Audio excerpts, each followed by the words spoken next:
In the soft shadows of ancient history, there exists a tale of unparalleled conquest and ambition. A story that unfolds across the vast tapestry of the ancient world. From the rugged mountains of Macedonia to the sun-scorched deserts of Egypt, from the opulent palaces of Persia to the mysterious frontiers of India. This is the story of Alexander the Great. The name Alexander echoes through the corridors of time, reverberating across more than 2 millennia.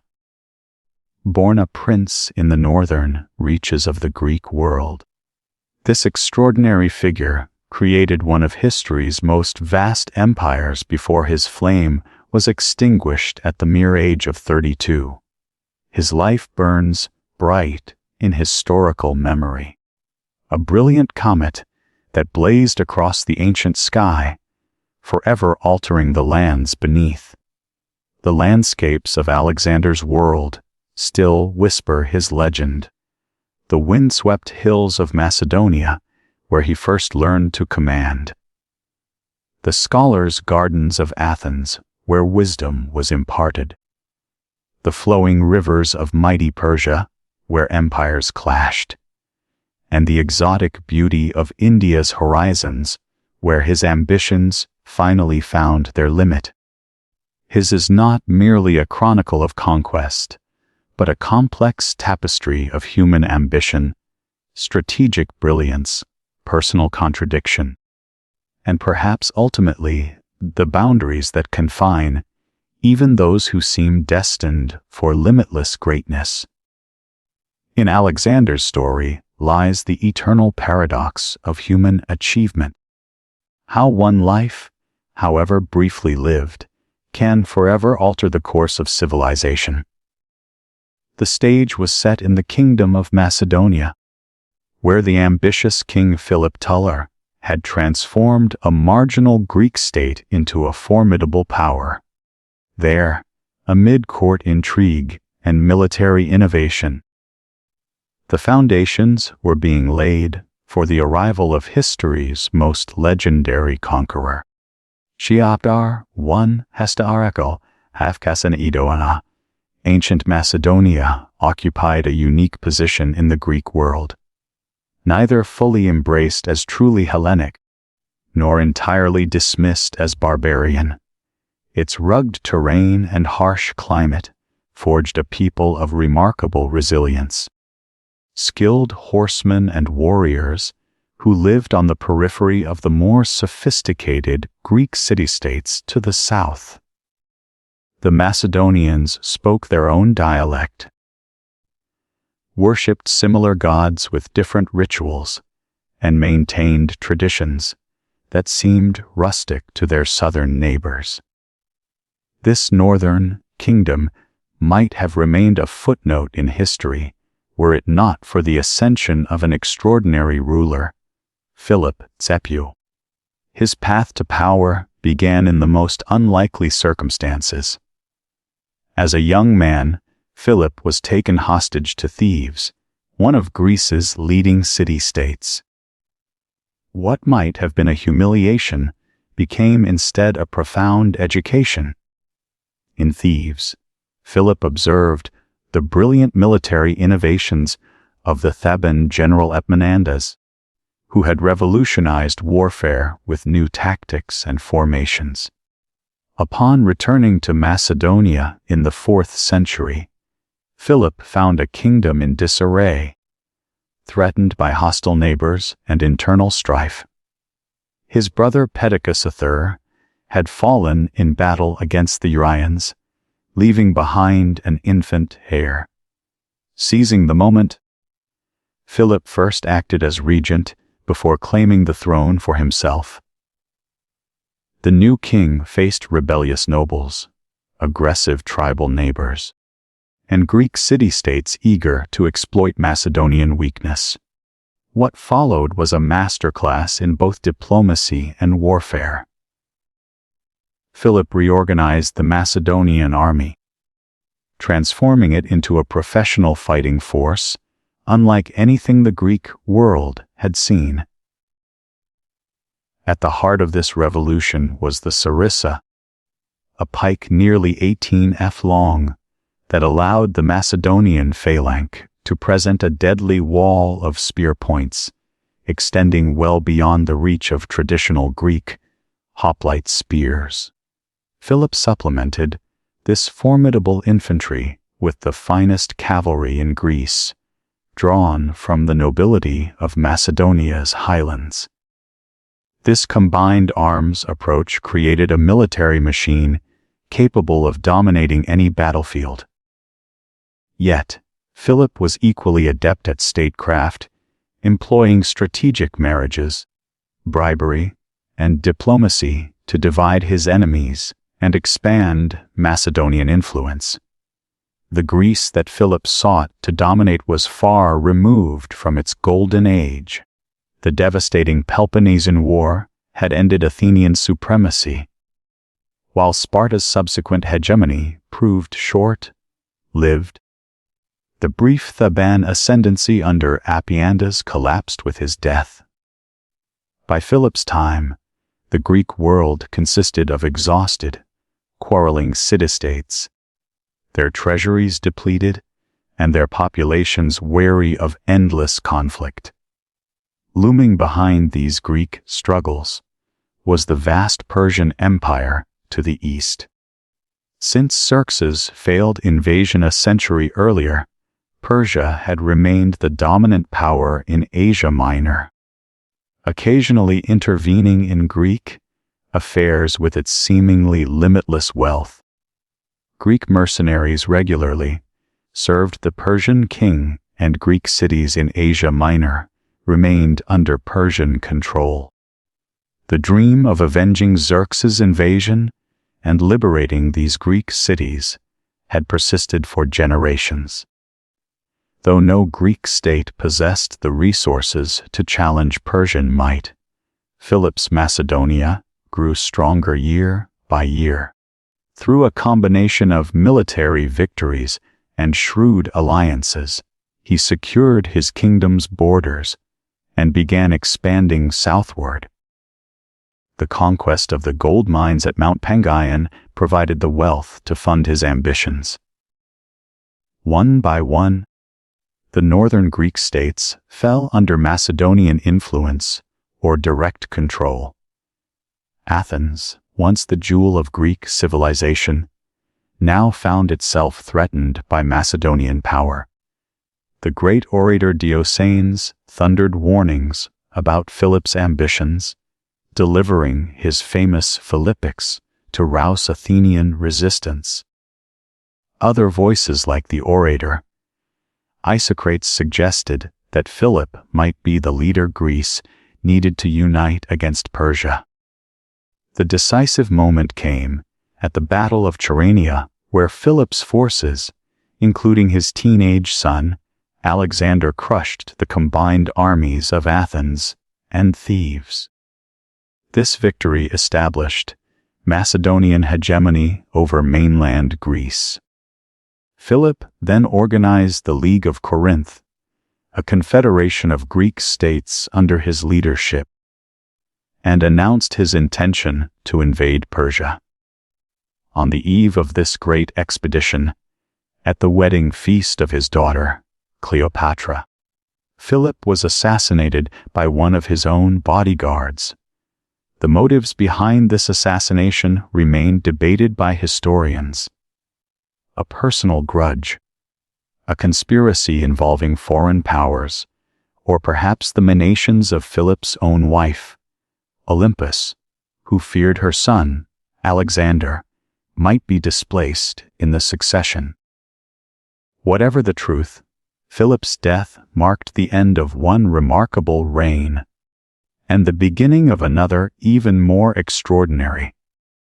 The stage was set for Alexander, barely 20 years old, to inherit both a kingdom at the height of its power and his father's grand ambition to conquer the Persian Empire.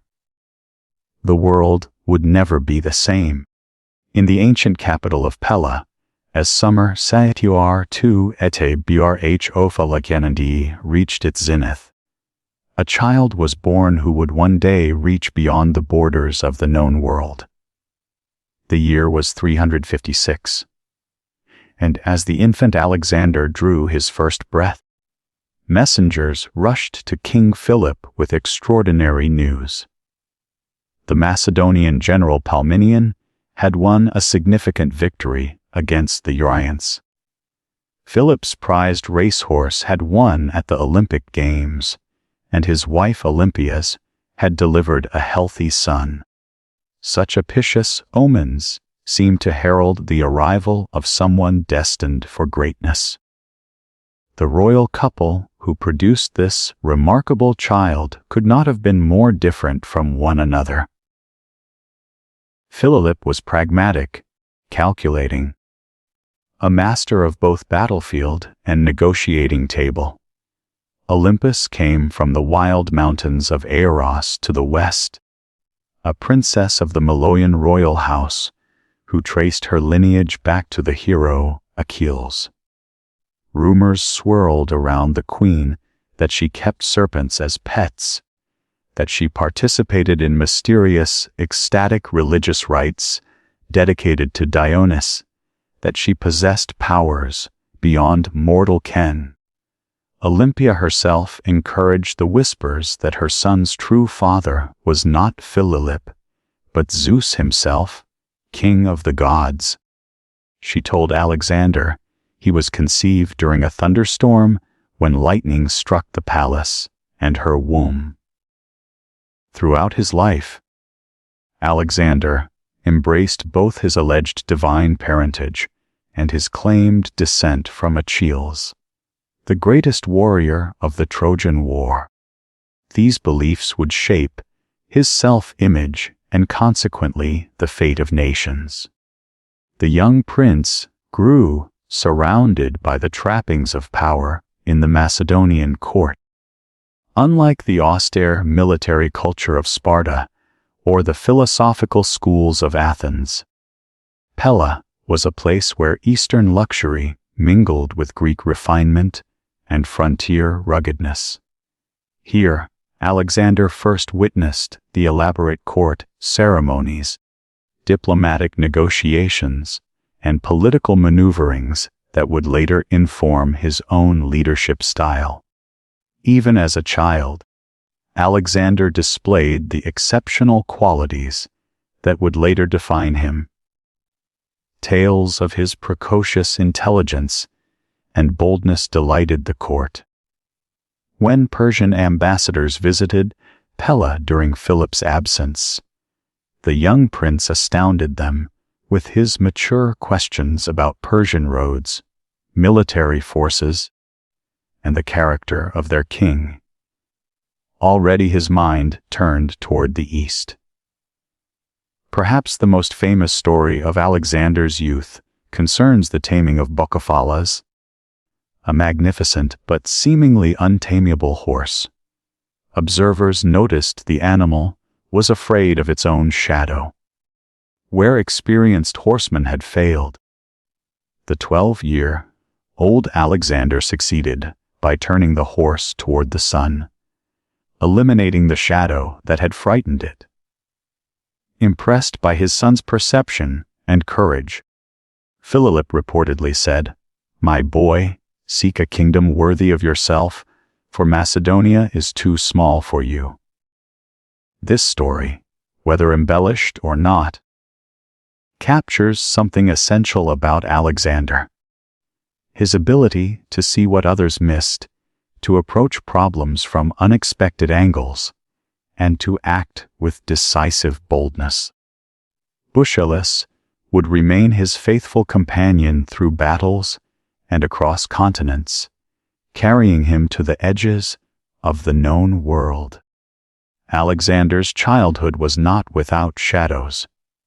His father's numerous marriages, diplomatic unions that secured alliances with neighboring kingdoms, created a complex web of half-siblings and potential rivals. Philip's frequent absences on military campaigns meant that Olympias exerted considerable influence over her son's early development. The fierce loyalty between mother and son would endure throughout Alexander's life, sometimes with devastating consequences for those who earned their enmity. Court life in Pella exposed the young prince to a cosmopolitan mix of ideas, peoples, and cultures. Macedonia's position as a frontier kingdom meant that Greek sophistication coexisted with the traditions of Thracian and Urian tribes. This early exposure to cultural diversity perhaps planted the seeds for Alexander's later vision of a world where Greek and barbarian could share power and respect. As he approached adolescence, Alexander had already absorbed the heroic tales from Homer's epics, learned the fundamentals of rhetoric and statecraft, and begun his training in the arts of war. Yet Philip, recognizing his son's exceptional intellect, sought a teacher who could provide an education worthy of a future king. His choice would alter not only Alexander's development, but the intellectual history of the world. When the young prince reached his 13th year, Philip made an extraordinary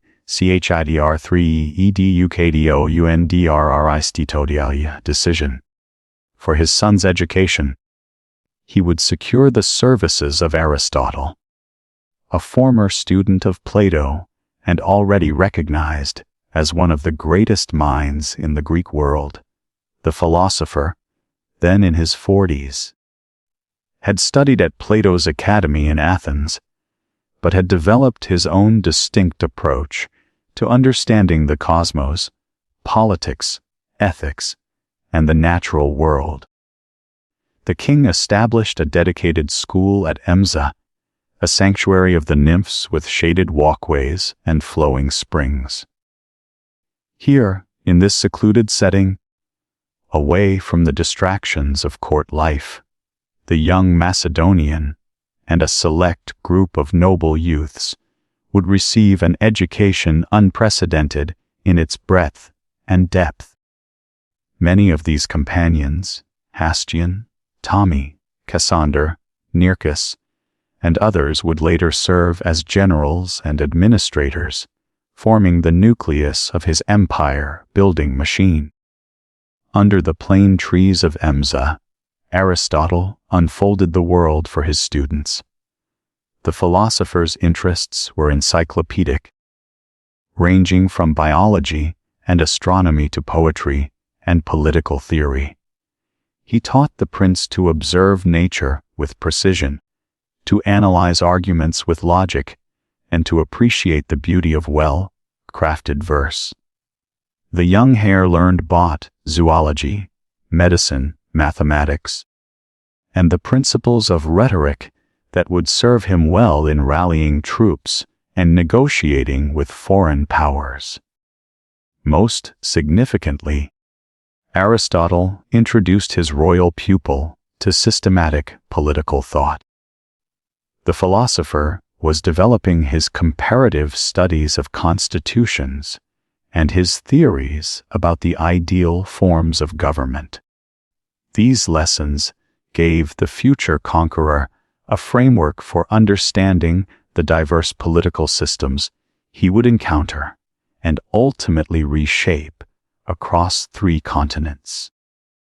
The young Macedonian displayed a particular passion for literature, especially Homer's Iliad. The epic poem with its tales of heroism, honor, and glory won on distant battlefields captured his imagination completely. Aristotle prepared a special annotated copy of the text, which the prince would carry throughout his campaigns, sleeping with it beneath his pillow alongside his dagger. From Achilles, his purported ancestor, the youth drew inspiration for a life lived brilliantly, even if brief. While absorbing Aristotle's teachings, Philip's son also maintained his physical training. A Macedonian prince needed to be as capable in combat as in conversation. He excelled in wrestling, running, and horsemanship, developing the physical prowess that would later enable him to fight alongside his men in the front ranks of battle, a distinctive leadership style that inspired fanatical loyalty. The relationship between Aristotle and his royal student was complex.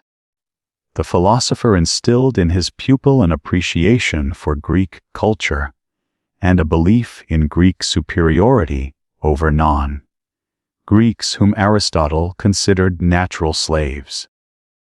Yet the young man would eventually develop his own more inclusive vision, incorporating Persians and other conquered peoples into his administration, a policy that would later cause tension with his Macedonian veterans.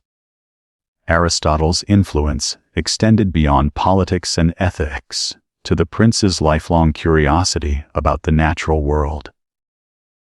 During his later campaigns, the conqueror would send specimens of unknown plants and animals back to his former teacher, contributing to the development of natural history.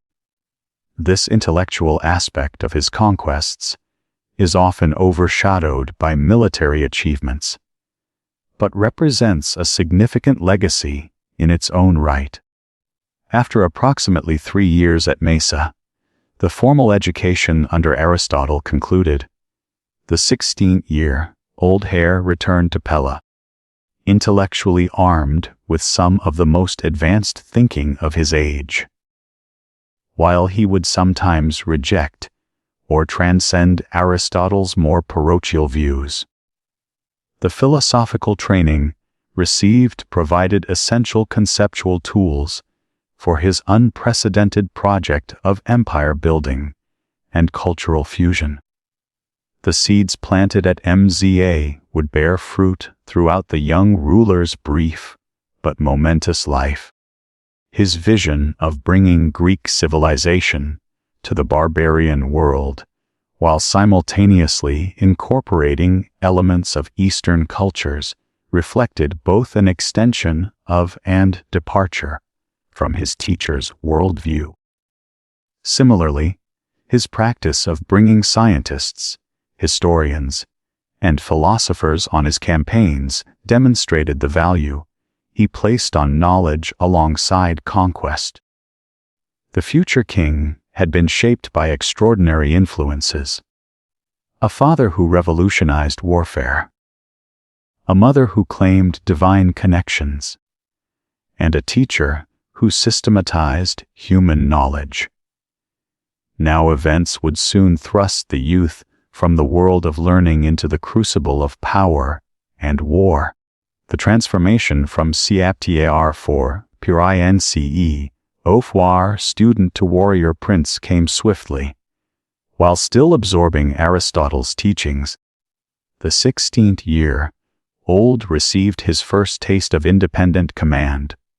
Philip, campaigning against the Byzantines, entrusted his son with governing Macedonia in his absence, a profound vote of confidence in the young prince's abilities. The royal heir did not disappoint. When the Mede, a Thracian tribe, rebelled against Macedonian authority, he responded with decisive action, gathering a force of experienced soldiers and young nobles. The teenage regent marched against the rebels. His campaign combined his father's innovative tactics with his own bold instincts. The Maiadi, expecting perhaps tentative leadership from such a young commander, instead faced a resolute leader who crushed their uprising and established a new city, Alexandropolis, on their territory. This first independent military success foreshadowed the extraordinary campaigns to come.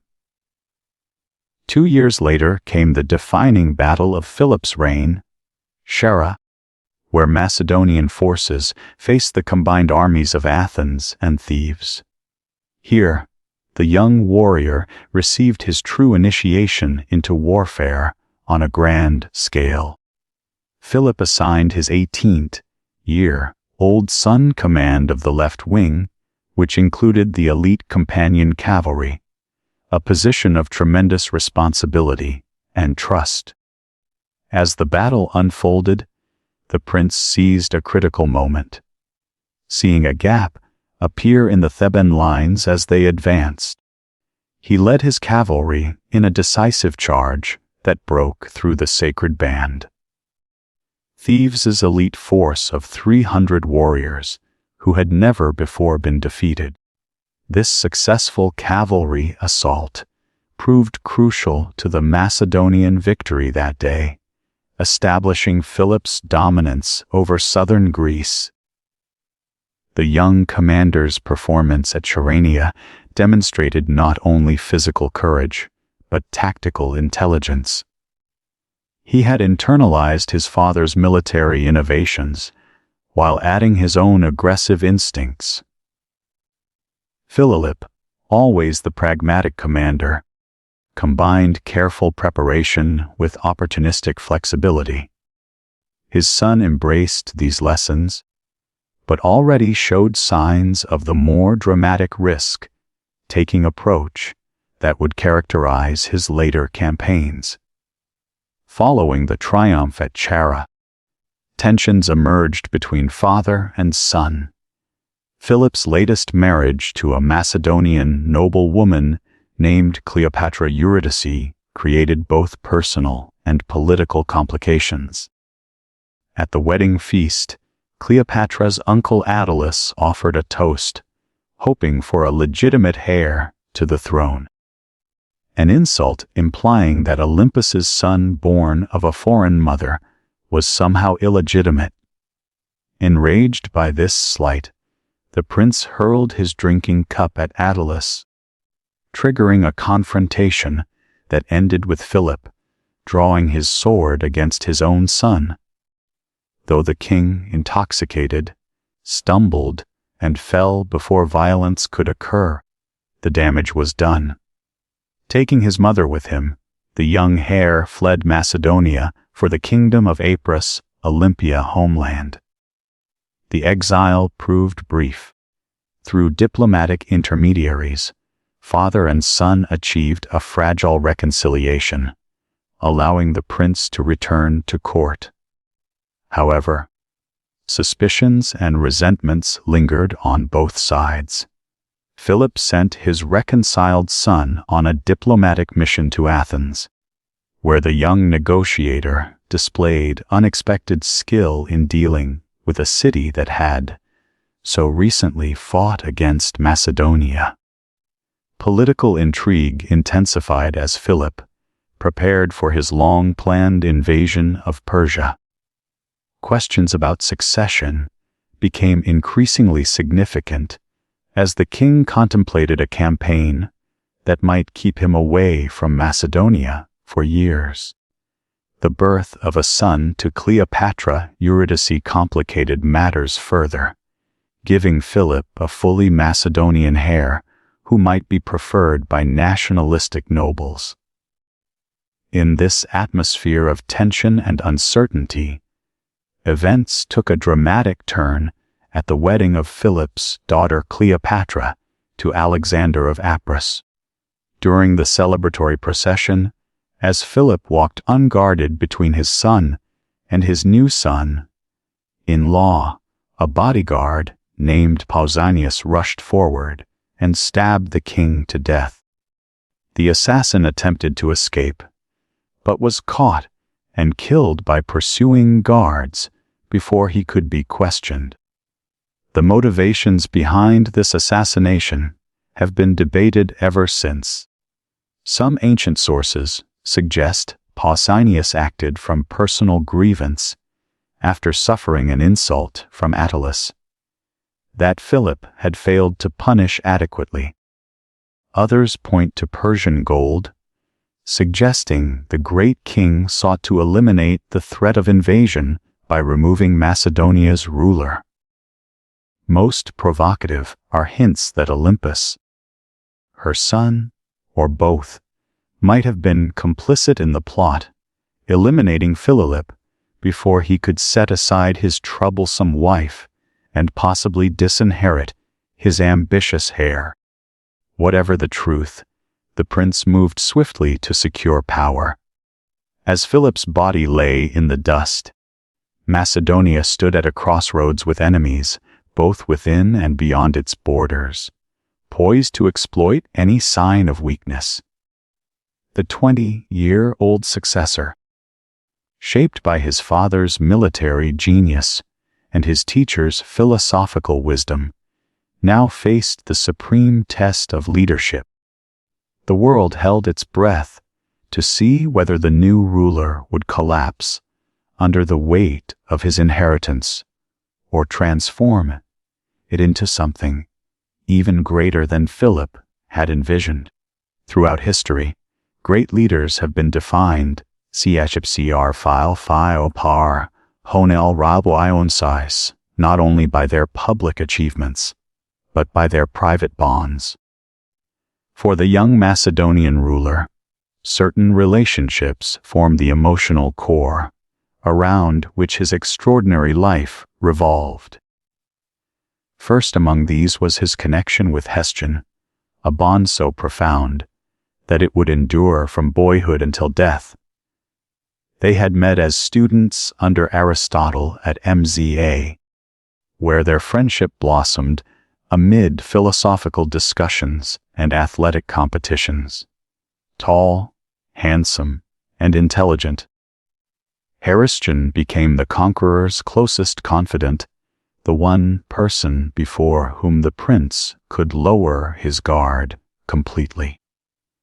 Ancient sources, including Arrian and Plutarch, compared their relationship to that of Achilles and Petros from Homer's Iliad. High praise indeed for the young ruler who modeled himself after the legendary warrior. The precise nature of their bond has been debated across centuries. In the context of ancient Greek culture, close emotional and physical relationships between men were not viewed through the restrictive lens of later eras. What matters is not the modern categorization of their connection, but its profound influence on the king's life. Hestion served as alter ego, trusted general, diplomatic envoy, an emotional anchor for a monarch whose position otherwise isolated him from genuine human connection. Unlike other companions who sometimes challenged their leaders' decisions or ambitions, Hestion aligned himself completely with his friend's vision. "You are Alexander. I am Hephaestion," he reportedly said when mistaken for the king, expressing both their physical resemblance and his acceptance of his supporting role in their shared story. This unwavering loyalty made him invaluable in an environment rife with jealousy and political maneuvering. Second only to Hephaestion in emotional importance was Olympias, whose influence shaped her son from his earliest moments. Their relationship defied simple description. Intense, sometimes problematic, but foundational to the prince's sense of self. This formidable woman instilled in her offspring the belief in his extraordinary destiny, nurturing the ambition that would drive him across continents. Fiercely protective and politically astute, Olympias operated as a power in her own right within the Macedonian court. During her son's campaigns in Asia, she maintained her position in Macedonia, sometimes clashing with Antiparta, the general left to govern in the monarch's absence. Her letters, filled with court gossip and maternal advice, linked the distant ruler to home, even as he ventured into unknown lands. The shadow side of Olympia's devotion was her ruthlessness toward perceived threats to her son's position. When Philip's last wife, Cleopatra Eurydice, gave birth to a potential rival heir, Olympus allegedly arranged the murder of both mother and infant after Philip's assassination. The young king may not have sanctioned these brutal acts, but he benefited from his mother's elimination of potential challenges. Among the inner circle, Ptolemy occupied a unique position.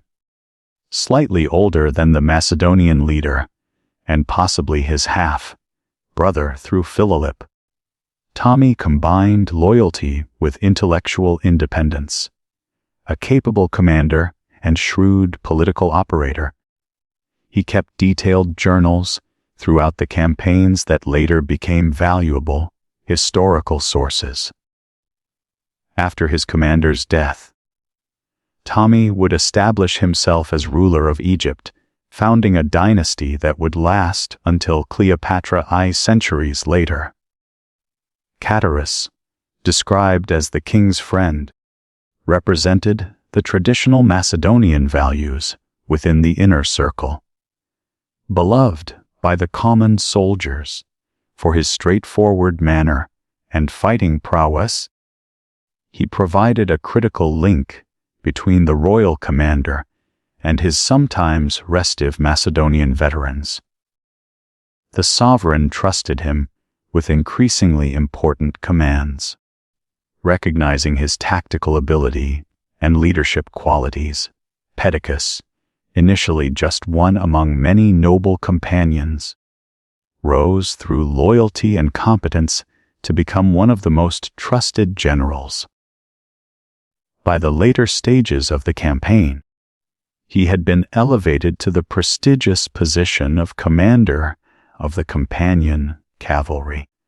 The dying king's gesture of handing his royal signet ring to Perdiccas would later be interpreted as designating him regent with momentous consequences for the empire's future.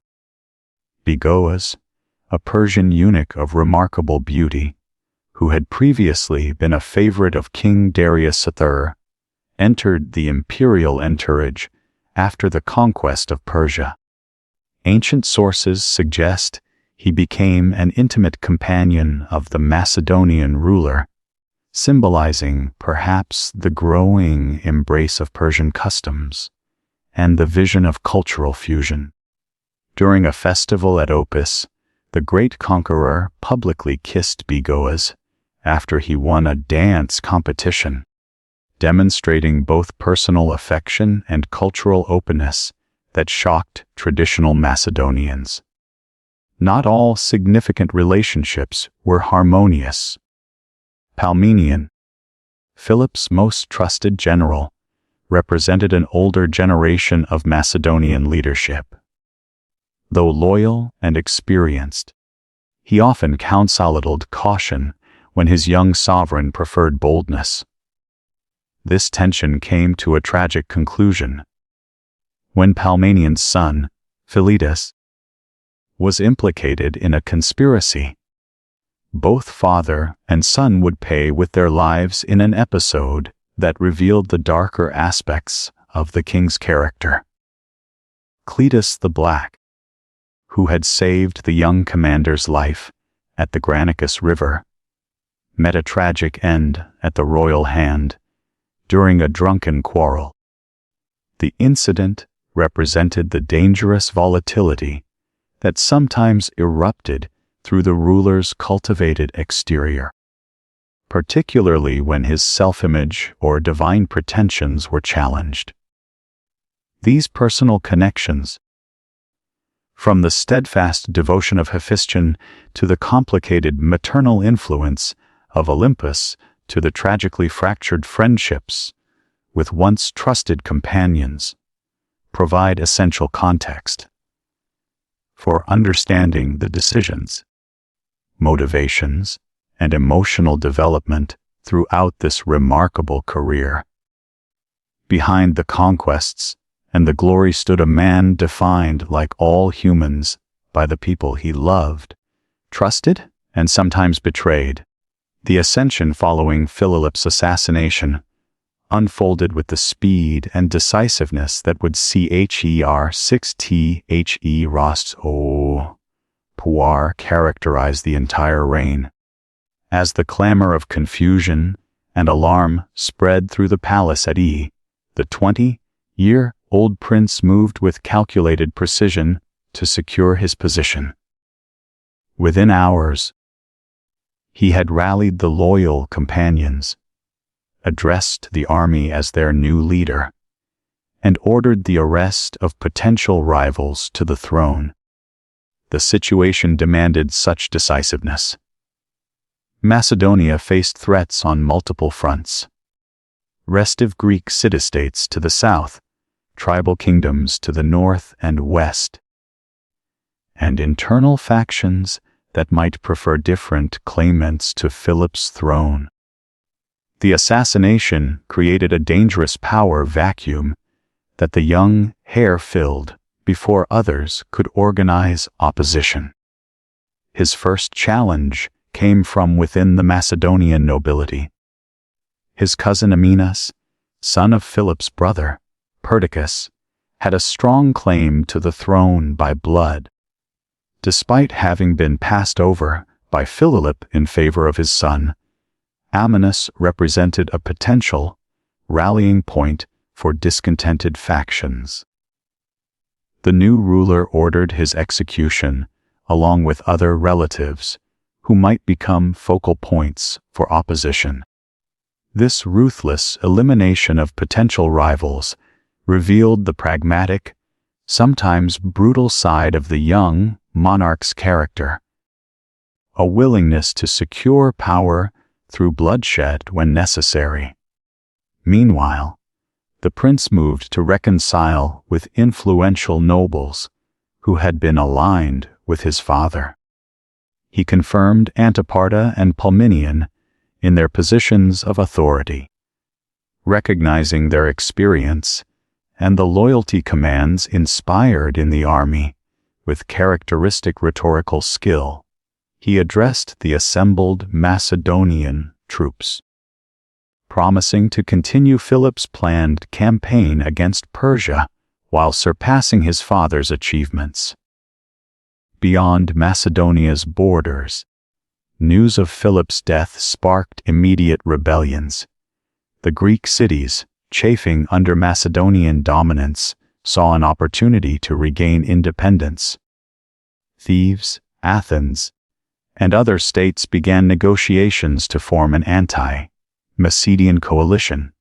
To the north, Thracian tribes and Urian kingdoms mobilized to reclaim territories Philip had conquered.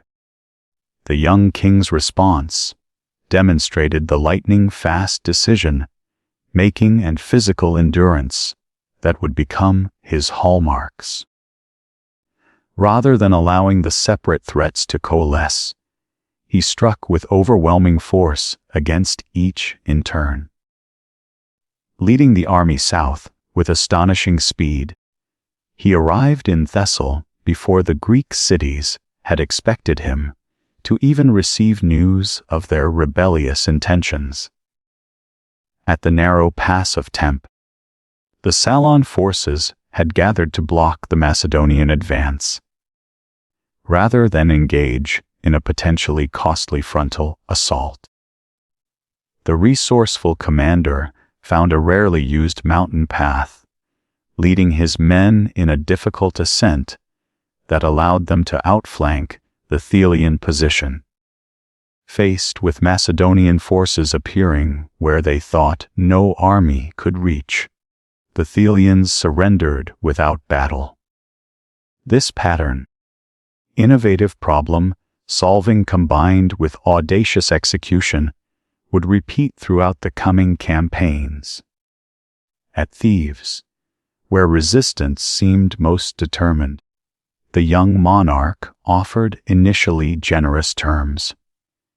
When these were refused, he unleashed the full might of the Macedonian military machine. The resulting destruction of this ancient city sent shock waves through the Greek world. Thebes paid a terrible price for its defiance. After defeating its forces in battle, the victorious king allowed his troops to sack the city.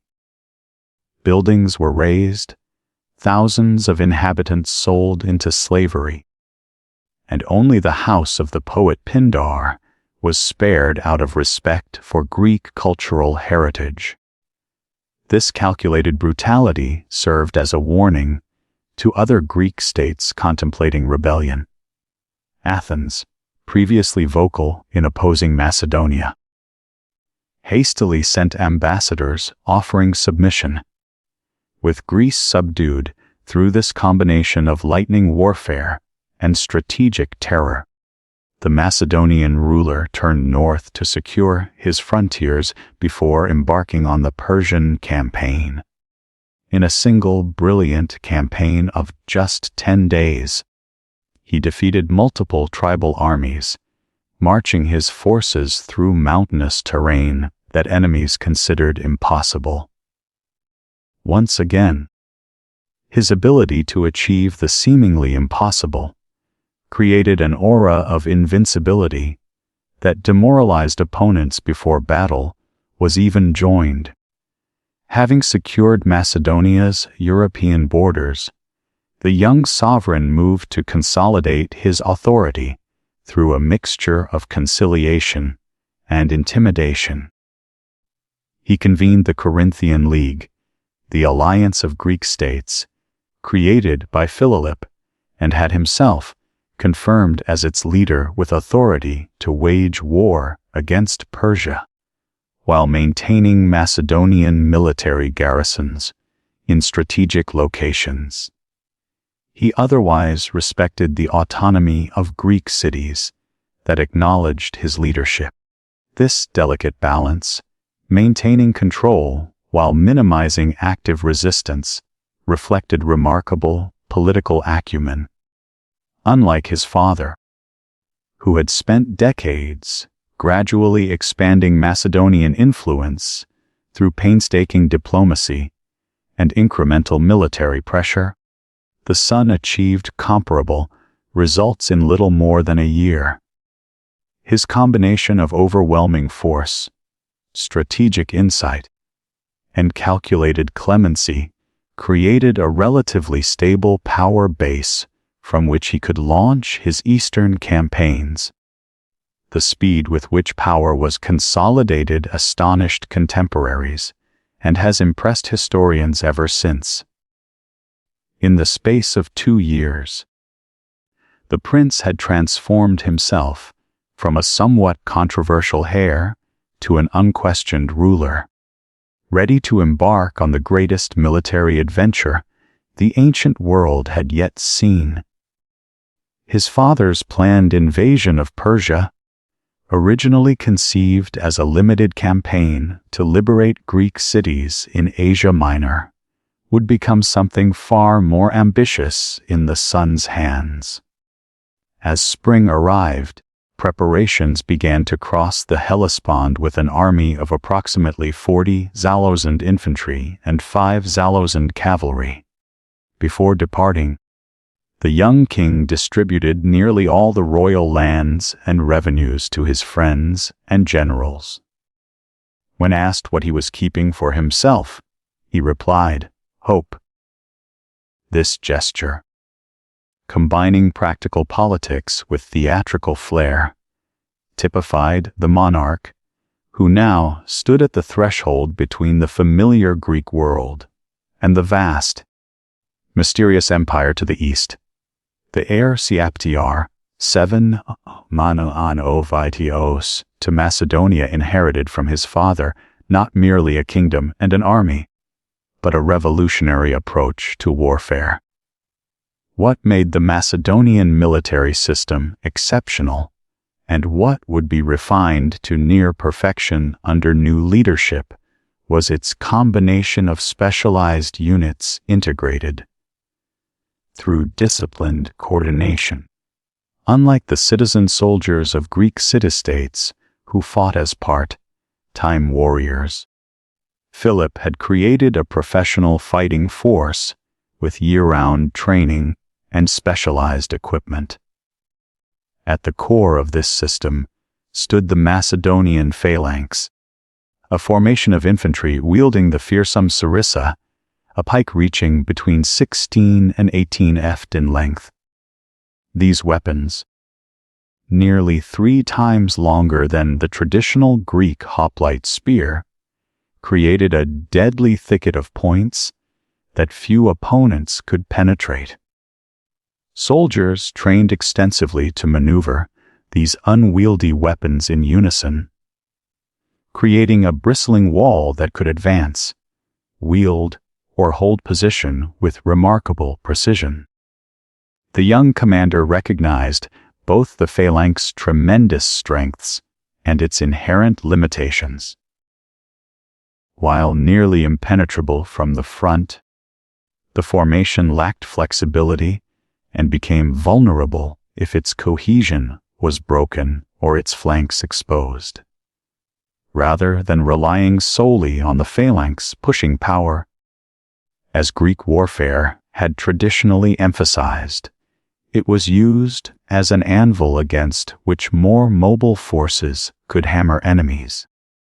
Those mobile forces centered on the companion cavalry, an elite unit of Macedonian nobles that the king himself commanded in battle.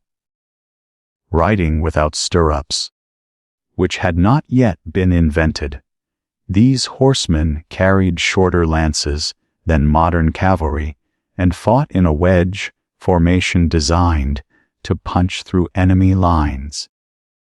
Their tactics were modified to emphasize explosive charges at critical moments, often targeting the location of enemy commanders. Between the ponderous phalanx and the swift cavalry operated the Hespists, elite infantry equipped with shorter spears and more maneuverable formations. These troops could both protect the phalanx's vulnerable flanks and exploit gaps created by cavalry charges. This middle element provided crucial flexibility to the Macedonian system, bridging the operational divide between heavy infantry and mounted forces.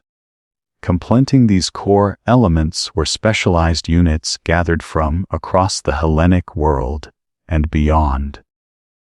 Cretan archers, Thracian javelin throwers, Agrianian light infantry from the northern mountains, and Greek allied cavalry, each provided capabilities that the Macedonian national forces lacked, creating a combined arms approach of remarkable sophistication. The military genius of Macedonia's ruler lay not in inventing new units, but in using familiar elements in innovative combinations. He developed a keen eye for terrain, positioning his forces to maximize their respective strengths while exploiting enemy weaknesses. Mountains, rivers, and plains became pieces on his mental chessboard, and troops were maneuvered with an intuitive understanding of how geography could multiply combat effectiveness. Perhaps most revolutionary was the approach to logistics, the unglamorous but essential science of keeping armies supplied on campaign. Previous Greek expeditions had often been limited by the need to bring supplies from home territories, or to campaign only in harvest seasons, when food could be obtained locally.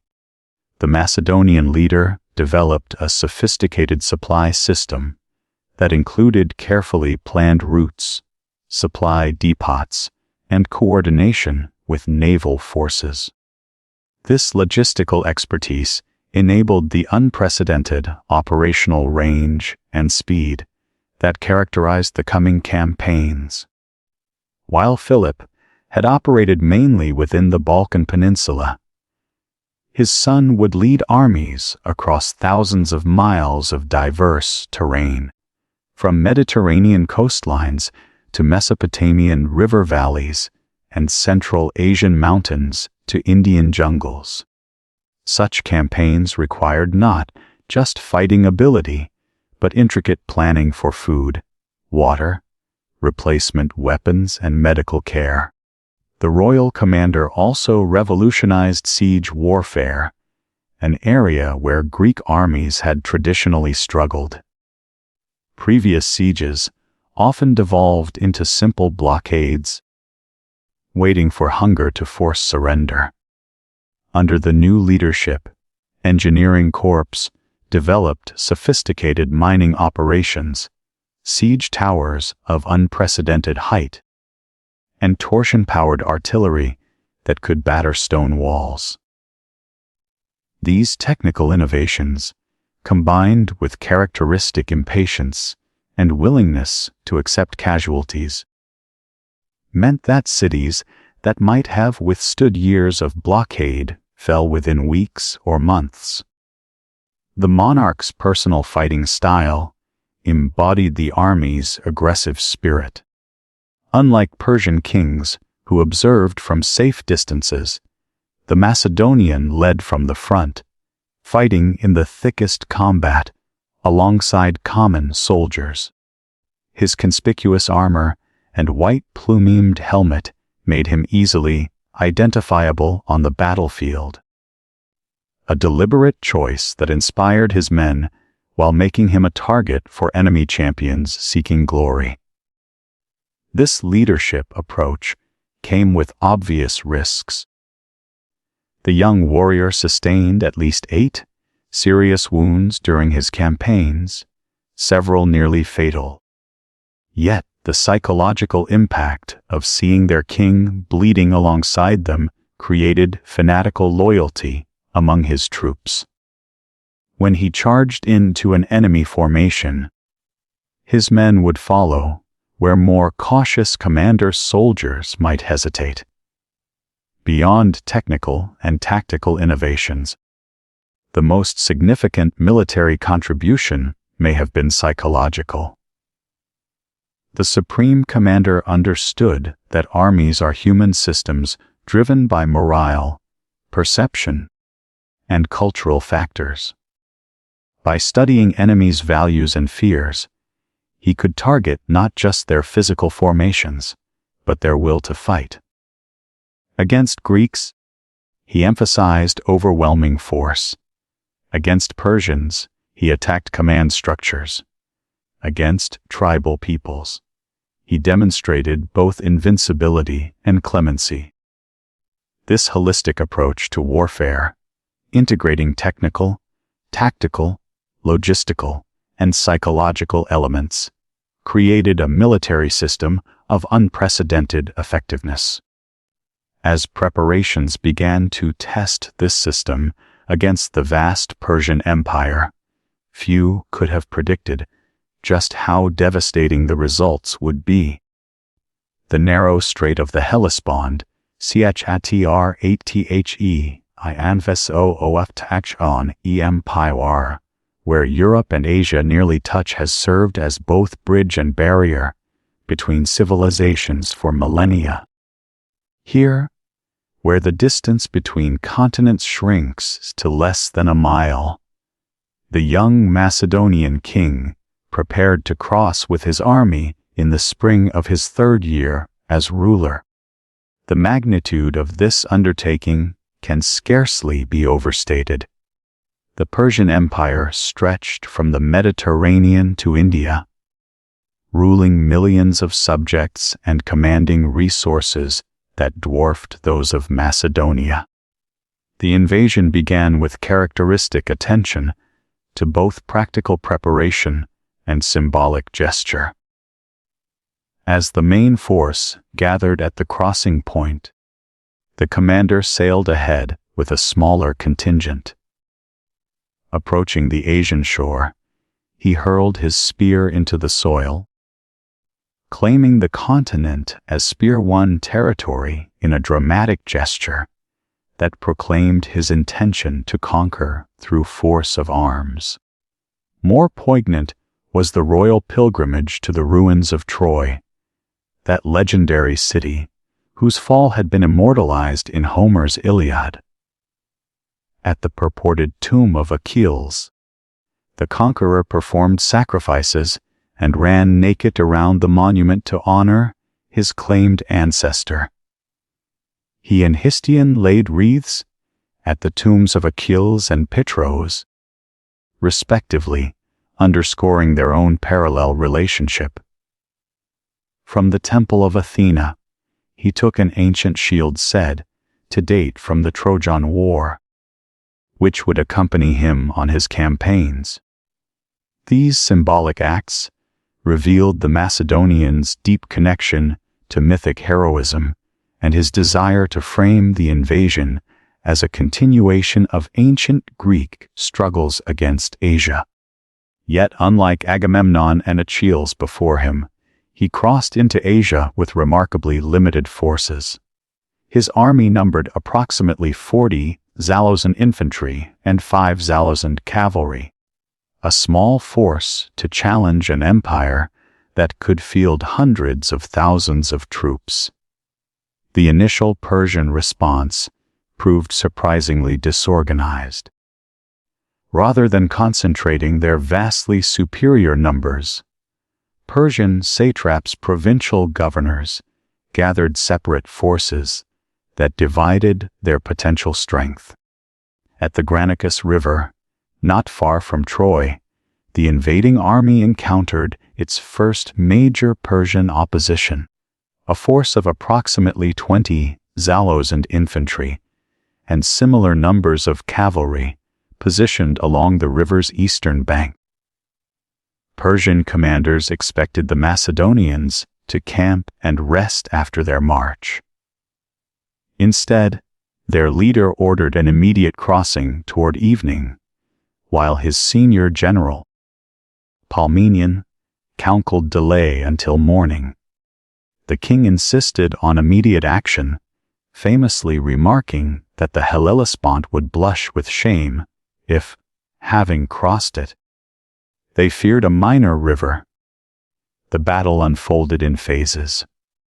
Macedonian light troops crossed first, drawing Persian cavalry down to the riverbank.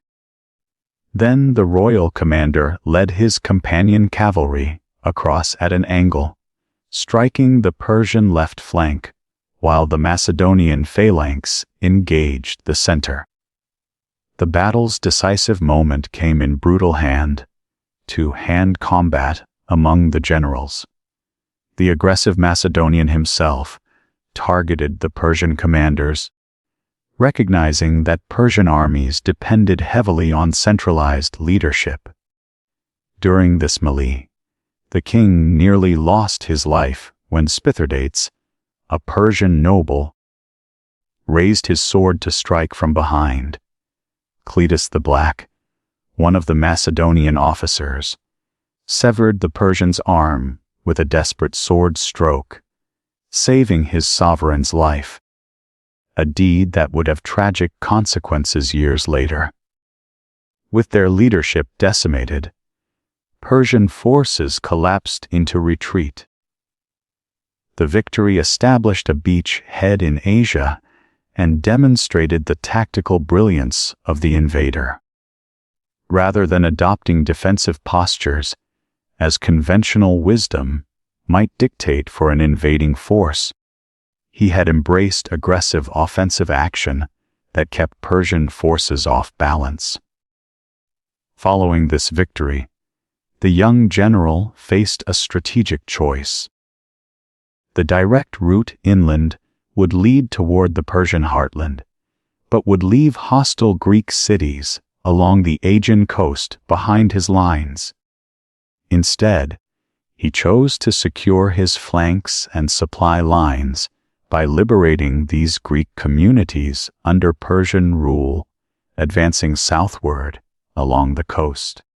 This approach yielded both strategic and propaganda benefits.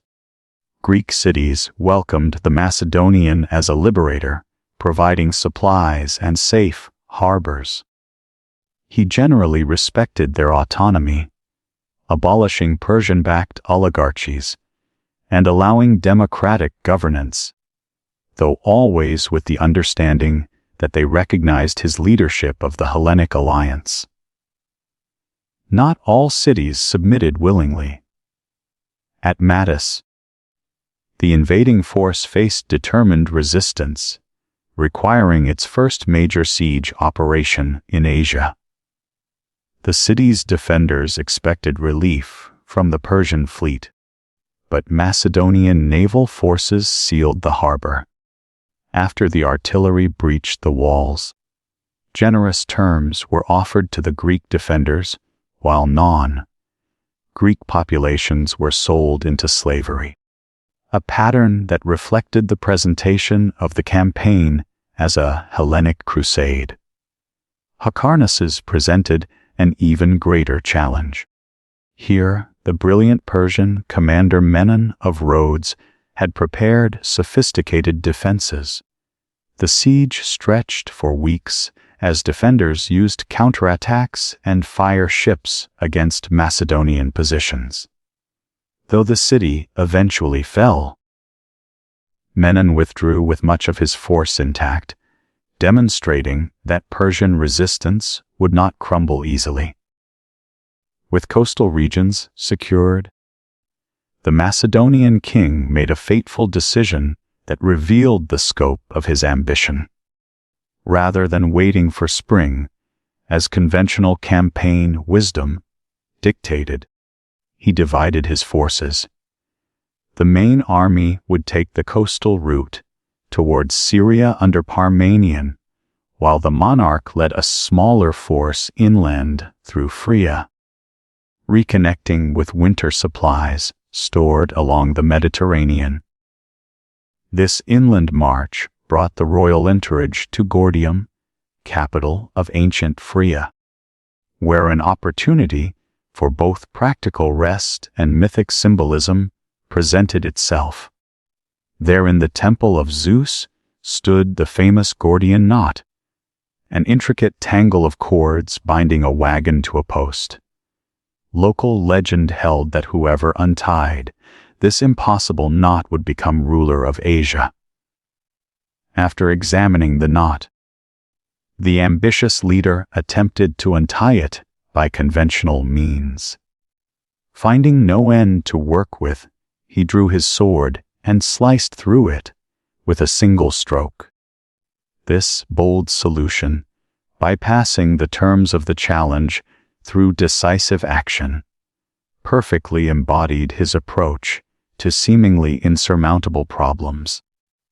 Whether apocryphal or factual, the story captured something essential about his character and leadership style. As the campaign pressed eastward, concerning news arrived. Menon of Rhodes, now commanding Persian naval forces, had launched a counteroffensive in the Aegean, threatening to bring the war back to Greece itself. This development highlighted the risk of advancing into Asia, while Persian naval power remained unbroken. Before this threat could fully materialize, however, fate intervened. Menon fell ill and died, depriving Persia of perhaps its most capable commander. Meanwhile, after nearly 2 years of limited engagement, the Persian king Darius III finally mobilized the empire's full might against the Macedonian invader. The collision of these forces would determine not just the campaign's outcome, but the fate of 2 civilizations. The ancient coastal plain near Issus, Ch. 9 T Bte Oaf Iss, where modern Turkey meets Syria, became the setting for one of history's most consequential military encounters. Here, the full might of the Persian Empire under Darius III would directly confront the Macedonian forces for the first time.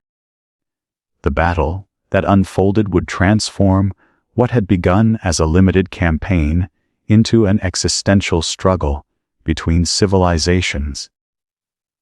Events leading to this confrontation followed a complex choreography of movement and counter-movement.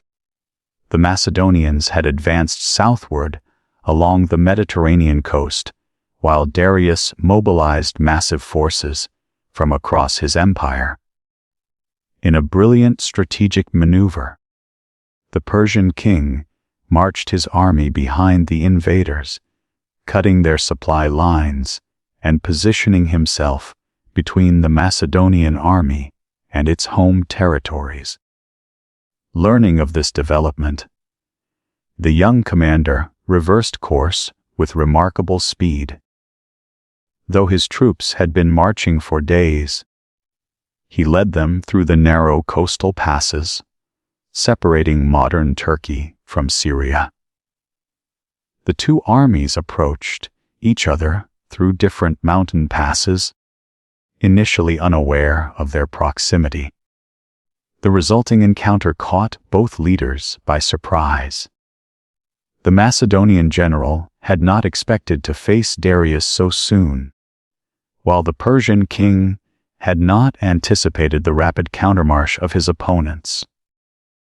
The battlefield, a coastal plain bounded by mountains on one side and the sea on the other, constrained both armies, preventing the Persians from fully deploying their superior numbers, estimated at between 100 Zalozan to 600 Zalozan troops against the Macedonian force of approximately 40,000.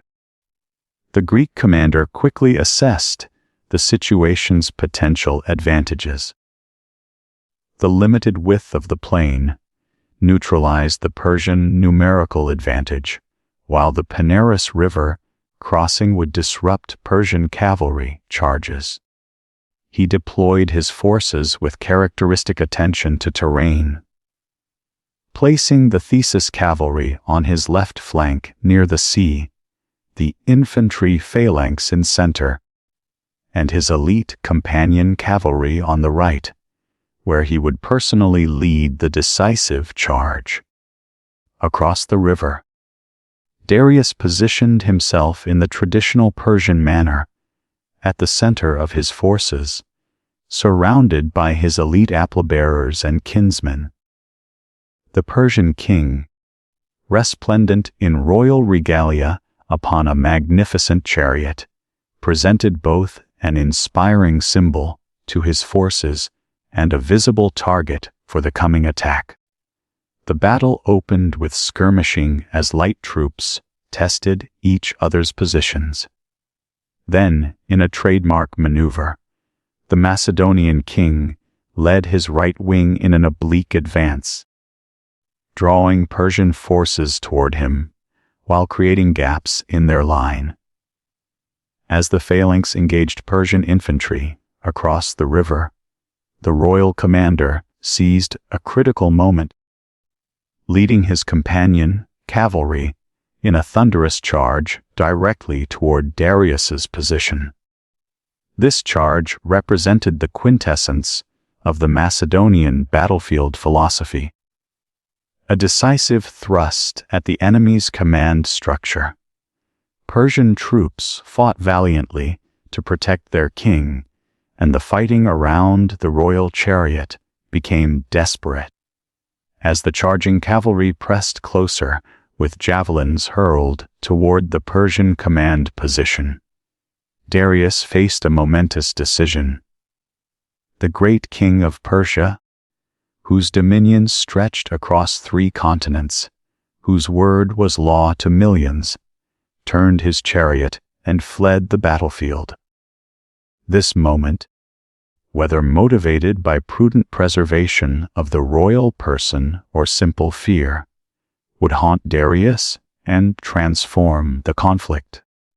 What might have been a significant but limited defeat became a catastrophic rout as Persian forces witnessed their monarch's flight.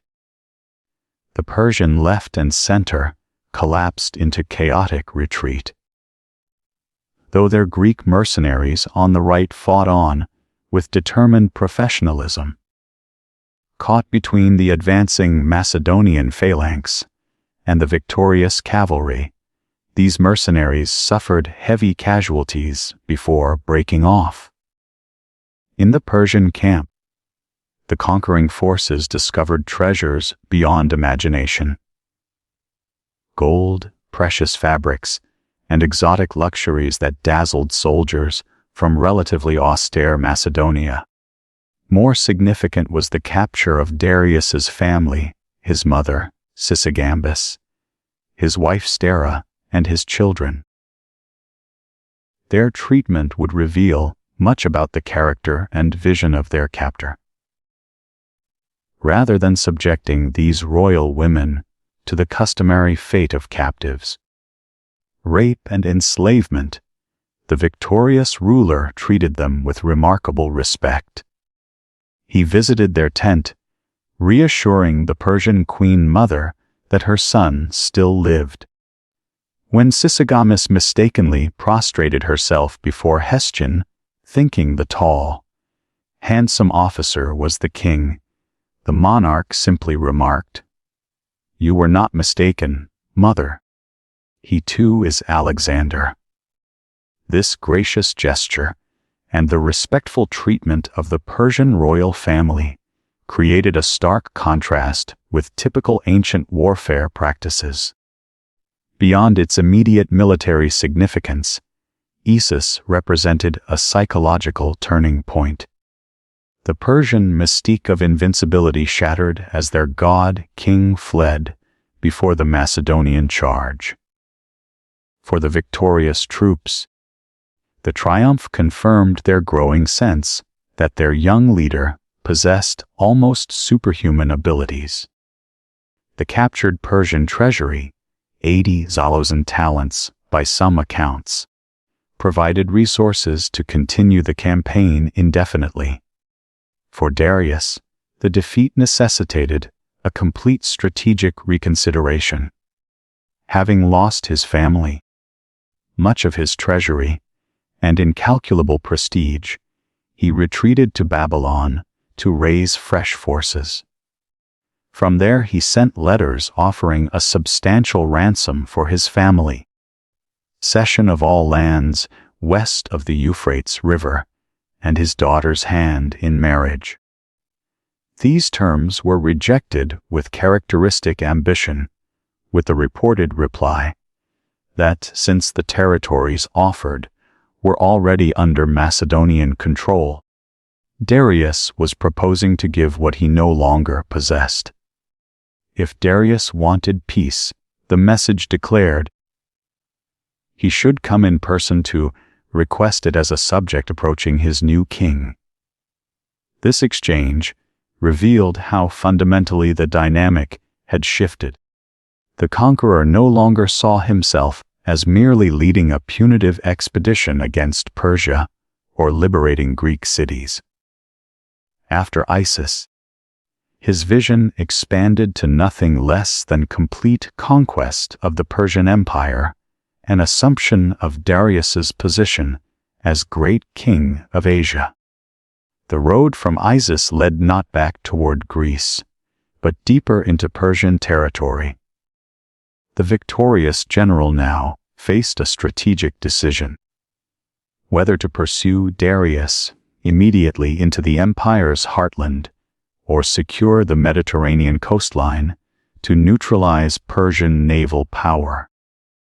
His choice to secure his flanks before advancing inland would lead to one of ancient history's most extraordinary sieges, the CXAPTR 10 CIEEOFTYRE and OQESTYPT.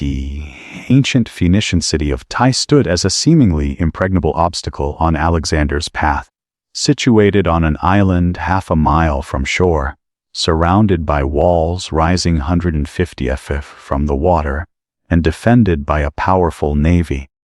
The city had withstood numerous sieges throughout its long history. Its citizens, confident in these defenses, rebuffed Alexander's initial diplomatic overtures, offering nominal submission while refusing his request to sacrifice at the temple of Melkart, whom the Greeks identified with Heracles. Alexander could have bypassed this single resistant city, but its defiance threatened his strategic position. Unconquered Tai could serve as a Persian naval base behind his advancing army. Moreover, the psychological impact of leaving such prominent resistance unchallenged might undermine the aura of inevitability he had cultivated since crossing into Asia. The difficult I will do immediately. The impossible will take a little longer. Though not directly attributed to Alexander. This sentiment captures his approach to the seemingly insurmountable challenge of Tai. If he could not reach the island city by sea, he would transform geography itself, connecting island to mainland.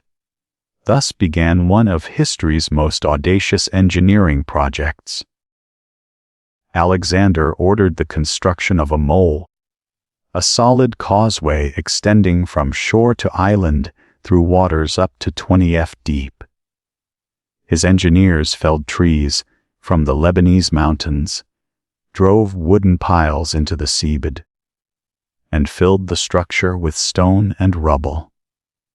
The work proceeded under constant harassment from Tyrian ships and artillery fire from the city walls. As the mole approached the island, the water deepened and currents strengthened, washing away material as quickly as it could be placed. Alexander responded by widening the causeway and constructing floating barriers to protect workers. The Tyrians countered by sending a fire ship, an old vessel packed with combustible materials that destroyed the siege towers and much of the mole's advanced section. Lesser commanders might have abandoned the seemingly futile effort. Alexander instead redoubled it, simultaneously recognizing that he needed naval superiority to complement his land-based approach. In a remarkable diplomatic achievement, he persuaded the Phoenician cities already under his control to provide ships, while Cyprus contributed additional vessels. Within weeks, Alexander had assembled a fleet of over 200 warships that neutralized Tai's naval advantage. With naval superiority established, Alexander resumed construction of the mole while preparing specialized siege equipment.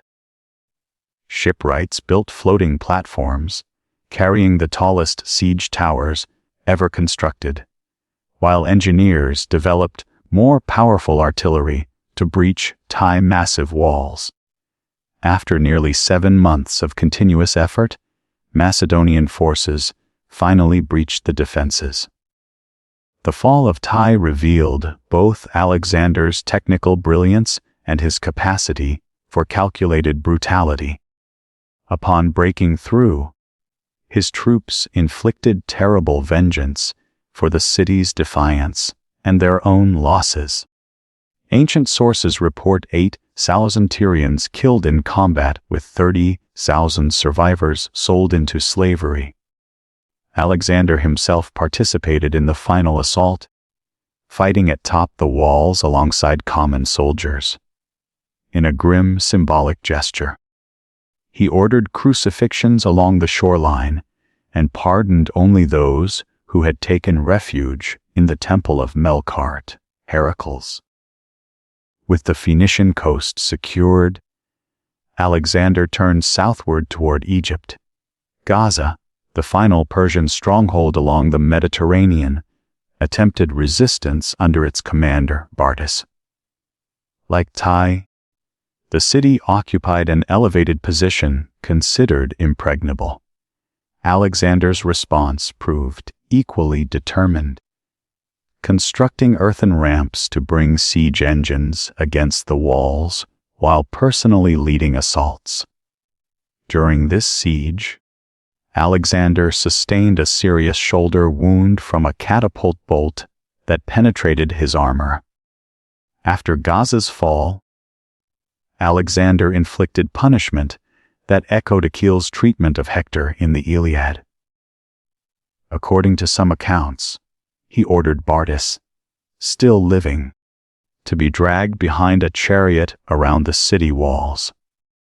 Though possibly apocryphal, such stories reflect how Alexander increasingly measured himself against mythic standards of heroism, with troubling implications for those who opposed him. The road to Egypt now lay open, and Alexander's forces entered the ancient land without resistance. Persian authority had always rested uneasily in Egypt, where foreign rulers were regarded with particular suspicion. The satrap Mazes, recognizing the futility of resistance after the fall of Tyre and Gaza, surrendered the province intact. Alexander approached Egypt not as a conqueror, but as a liberator respecting local customs and religious sensibilities. He made sacrifices to Egyptian gods, particularly Apis, and began planning a city that would become his most enduring physical legacy, Alexandria, located at a strategic point on the Mediterranean coast. This planned city embodied Alexander's vision of fusing Greek and Egyptian cultures while facilitating trade throughout the Mediterranean. During his Egyptian sojourn, Alexander undertook a journey that has fascinated and puzzled historians ever since. With a small company, he traveled across the desert to the remote oasis of Siwa, site of an oracle dedicated to Amun, whom the Greeks identified with Zeus. The purpose of this dangerous journey, far from military necessity, appears to have been deeply personal. At Siwa, Alexander entered the inner sanctuary alone. What transpired there remains one of history's great mysteries. According to later accounts, the oracle addressed him as the son of Amun Zeus and prophesied his unmatched success. Alexander emerged transformed, never revealing the exact words exchanged, but increasingly receptive to suggestions of his own divinity. This visit marked a significant evolution in Alexander's self-conception. While earlier he had claimed descent from Heracles and Achilles through his Macedonian bloodline, the Suir experience suggested direct divine parentage. This notion, unsettling to traditional Macedonians, aligned with Egyptian conceptions of pharaonic authority and Persian ideas of divinely sanctioned kingship. In Egypt, Alexander demonstrated remarkable administrative acumen alongside his military genius.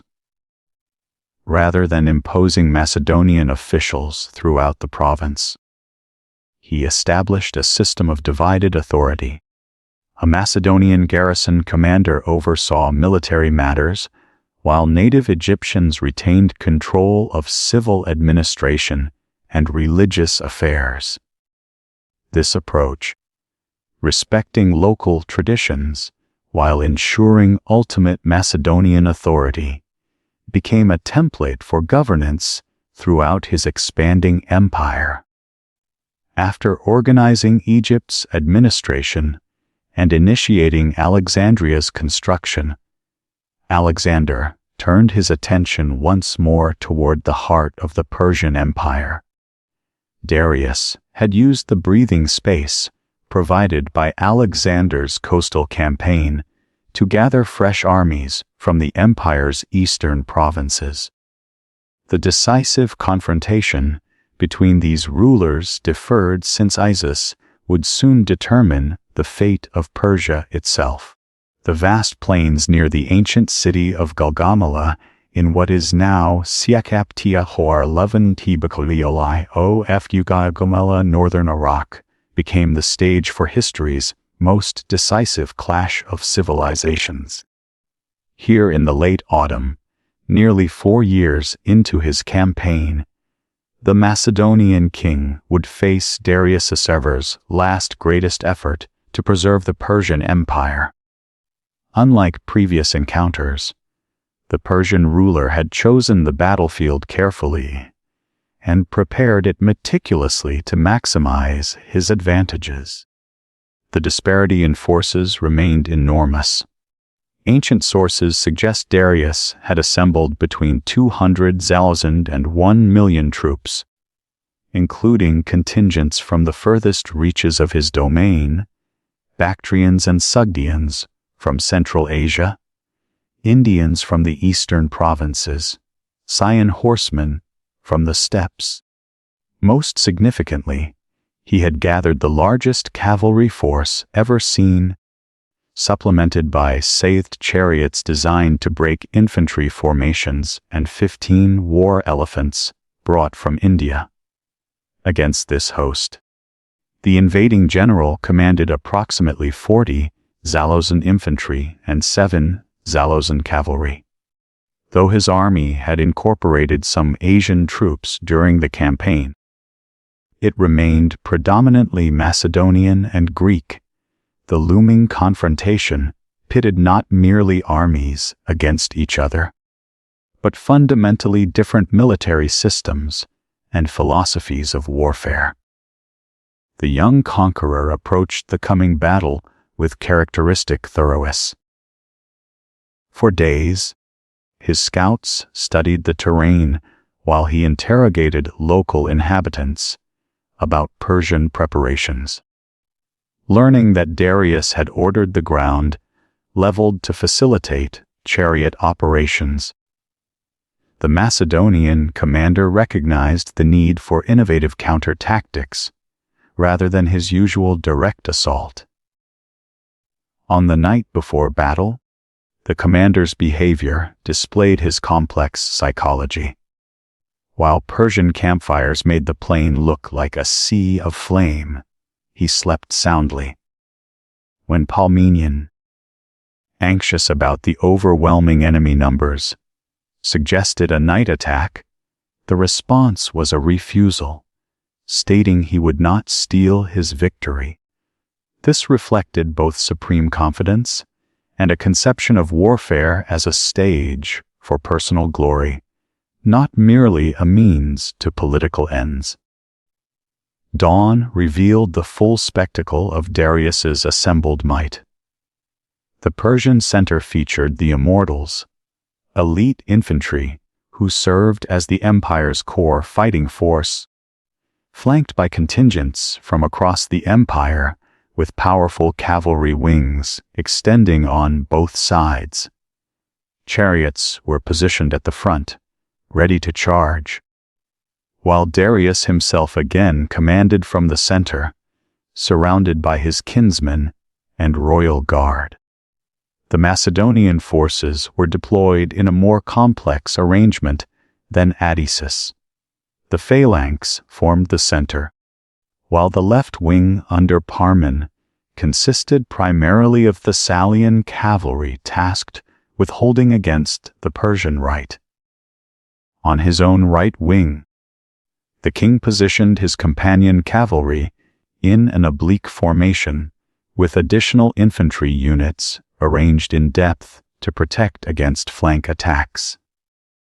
Most innovatively, he created a second line of infantry behind the main formation, a reserve that could face about if the Persians attempted to envelop the Macedonian army. As the armies closed, Darius launched his chariots against the Macedonian lines. The white tactician had prepared his troops for this threat, creating channels in the formation through which the chariots could pass harmlessly.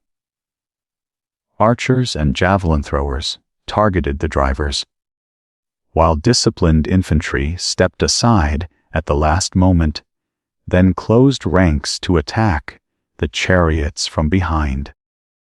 This tactical innovation neutralized one of Darius's most fearsome weapons before the main battle even joined. The battle's decisive phase began when the Macedonian leader, observing Persian troops shifting leftward to outflank his right wing, led his companion cavalry in a diagonal advance toward the Persian center. Darius, recognizing the threat to his position, ordered his left flank cavalry to intercept. This created a gap in the Persian line, a vulnerability that had been anticipated and would now be exploited. Wheeling his cavalry into this opening, the royal commander drove directly toward Darius, with the elite companion cavalry formed in a wedge. The Persian center, facing this determined assault led by the distinctive figure of the fearsome Macedonian himself, began to waver. Though Persian nobles fought desperately to protect their king, the psychological impact of the charge proved overwhelming. For the second time, Darius chose personal survival over standing with his troops. As his chariot turned to leave the battlefield, panic spread through Persian ranks. What began as an organized retreat collapsed into rout across vast sections of their line. Sensing victory, the pursuing cavalry pressed their advantage with a pursuit aimed directly at capturing Darius himself. On the Macedonian left, however, the situation had grown desperate. Palmanian's forces faced overwhelming numbers of Persian and Indian cavalry that threatened to break through to the baggage trains. Messages reached the commanding general, pleading for reinforcement. History turned on the response to this crisis. Pursuit of Darius might have ended the war immediately with the Persian king's capture, but abandonment of the left wing risked catastrophic defeat. The victorious leader chose his army's survival over personal glory. Reluctantly abandoning the pursuit, he led his cavalry in a sweeping arc across the battlefield to reinforce Palminian. By the time they arrived, the situation had stabilized, but the delay had allowed Darius to escape with a small retinue. Despite this missed opportunity, Gaugamela represented a masterpiece of battlefield command. Against vastly superior numbers on terrain chosen by his adversary, the Macedonian had achieved a victory so complete that the Persian Empire effectively ceased to exist as a unified entity. The spoils were immense. The Persian royal treasury at Susa and later Persepolis would yield wealth beyond imagination. More significant than material prizes was the transformation of the victor's status. Following Gaugamela, he assumed the title King of Asia, claiming Darius's position as his own rather than merely defeating him as an enemy. At Babylon, he received the city's surrender with elaborate ceremonies, accepting homage as the legitimate successor to Mesopotamian royal traditions thousands of years old. This evolution revealed an expanding conception of role. No longer merely a Macedonian king leading a Hellenic crusade against Persia, the conqueror now positioned himself as the rightful ruler of a multi-ethnic empire. This transition would create tension with his Macedonian veterans, who had envisioned punishing Persia, not inheriting and preserving its imperial structures. As the Macedonian army advanced eastward toward the Persian heartland, capturing the royal capitals of Susa and Persepolis with their unimaginable treasures, their leader found himself in an unprecedented position. No Greek or Macedonian had ever wielded such power or confronted the challenges of governing such vast territories with diverse populations, languages, and traditions. How these challenges would be met would reveal much about both political vision and evolving identity. The road to Pepololis, ceremonial heart of the Chaptr 12, Pras Uptientetas Iestetar Sham Apiem Persian Empire, led the Macedonian army through the Persian gates, a narrow mountain pass where determined defenders could hold vast armies at bay. Here the satrap Ariobarzanes had positioned troops to make a final stand before the sacred capital. Rather than attempt a costly frontal assault, the invading commander displayed his typical ingenuity.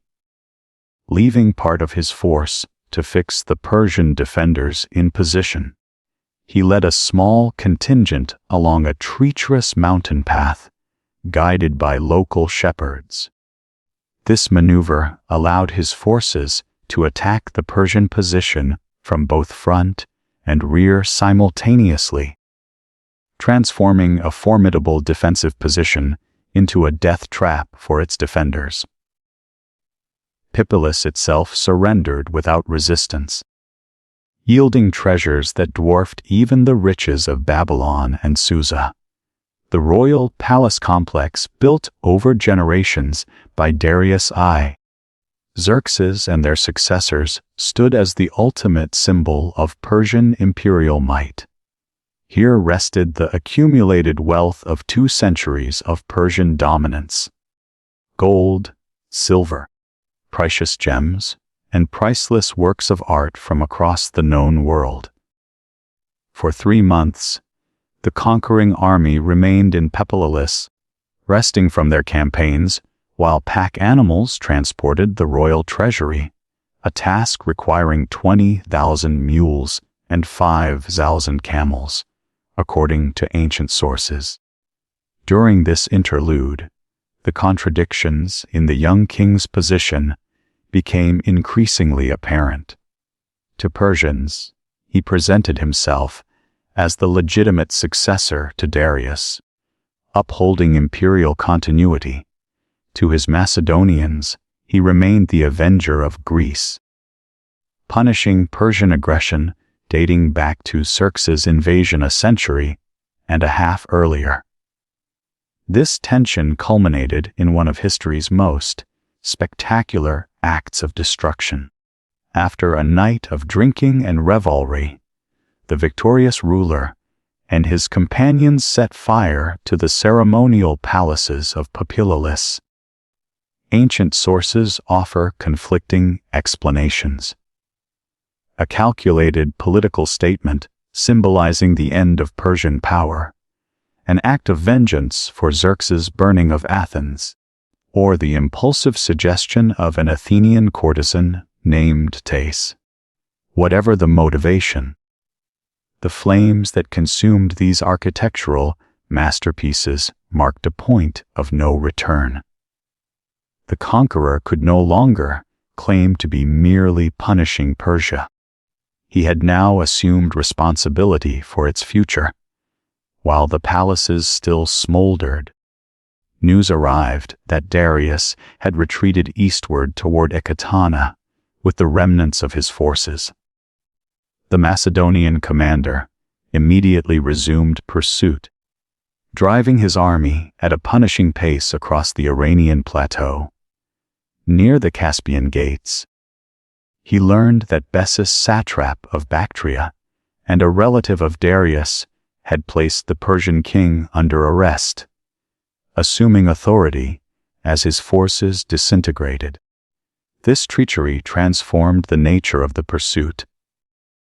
No longer chasing an enemy monarch, the Macedonian general now positioned himself as the legitimate defender of Persian royal authority against usurpers, pushing his elite units to the limits of human endurance. The relentless pursuer closed the distance to Darius's captives. In the ensuing chaos, Bessus and his co-conspirators mortally wounded the Persian king and fled eastward. According to historical accounts, the young monarch arrived to find Darius dying from multiple stab wounds. In a moment of poignant symbolism, he covered the fallen emperor with his own cloak in a gesture of respect. Whether this encounter actually occurred or was later embellished, it perfectly symbolized the transfer of legitimate authority from the Achaemenid dynasty to Macedonia. The victor now presented himself not as Darius's conqueror, but as his rightful successor and avenger. The pursuit of Bessus led the Macedonian forces into territories largely unknown to the Greek world. The army crossed into Bactria and Stana, regions corresponding to modern Afghanistan, Uzbekistan, and Tajikistan.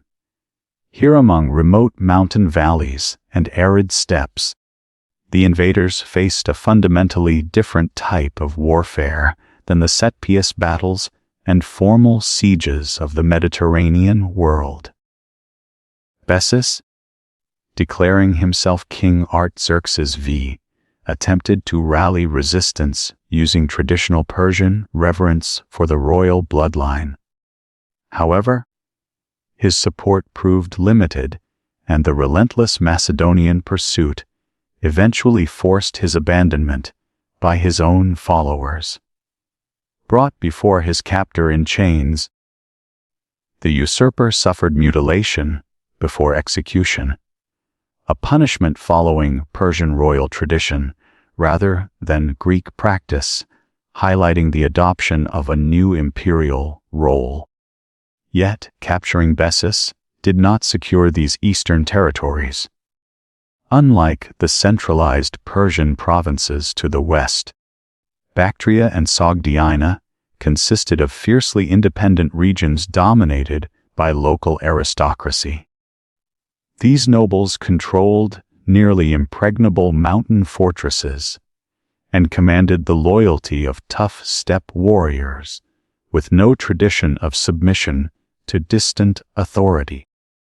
The response to this challenge revealed remarkable adaptability as a commander. Rather than relying solely on heavy infantry, whose phalanx formations were ill-suited to mountain warfare, the military genius reorganized his forces to emphasize mobility. Light infantry and cavalry units conducted rapid strikes against rebel concentrations, while engineering teams developed new techniques for assaulting mountain strongholds. The legendary Stian Rock exemplified these seemingly impossible fortresses. When called to surrender, its defenders reportedly laughed, saying they would need men with wings to capture the position. The resourceful general asked for volunteers from among his mountain troops, skilled climbers who might ascend the cliffs using iron pegs and ropes. 300 men made the perilous night climb, losing 30 of their number to falls, but successfully reaching the summit by dawn. When the Sogdian defenders awoke to see Macedonian soldiers above them, their confidence collapsed.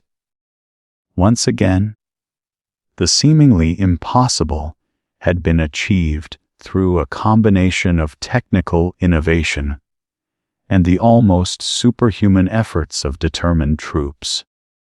Similar patterns repeated across the region as fortress after fortress fell to unconventional tactics.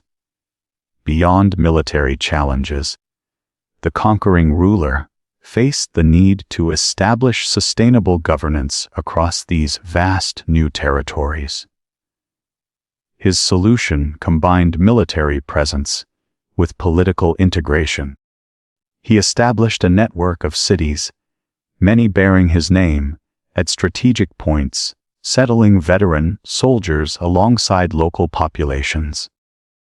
More controversially, he began incorporating Bactrian and Sogdian nobles into his administration and army, recognizing that permanent control required local cooperation rather than perpetual occupation.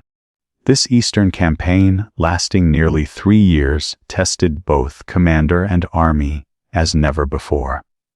The harsh climate, difficult terrain, and persistent guerrilla resistance strained both morale and loyalty. Previously, the troops had marched toward famous cities with the promise of legendary wealth. Now, they fought in obscure mountain passes against enemies who melted away, rather than offering the glory of pitched battle, all while moving ever further from their Mediterranean homeland. Yet these harsh experiences transformed both the man and his imperial project. The pragmatic adaptations required for Eastern conquest. Integrating local elites, adopting indigenous administrative systems, creating multicultural urban centers, laid the groundwork for the holistic synthesis that would define his legacy. Out of military necessity emerged a new political vision that would reshape civilization across 3 continents. As the campaigns carried him ever eastward, a subtle yet profound PTR 1380 PTION OF Parsian Kiostamsias transformation occurred in the conqueror's relationship with Persian culture.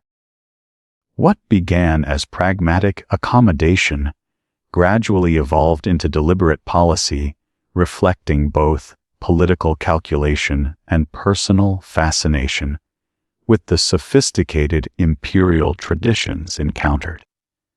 The first visible signs of this transformation appeared in the Macedonian leader personal appearance. The simple military garb gave way to elements of Persian royal attire. Rich purple fabrics, the diadem or royal headband, and embroidered garments that distinguished the king from even his highest-ranking subjects. While maintaining his distinctive armor and weapons in battle, the young monarch increasingly presented himself to Asian subjects in forms they recognized as emblems of legitimate authority. More significant was his gradual adoption of Persian court ceremonies, particularly proskynesis, a ritual greeting where subjects prostrated themselves before the king. To Persian eyes, this represented appropriate respect for royal authority.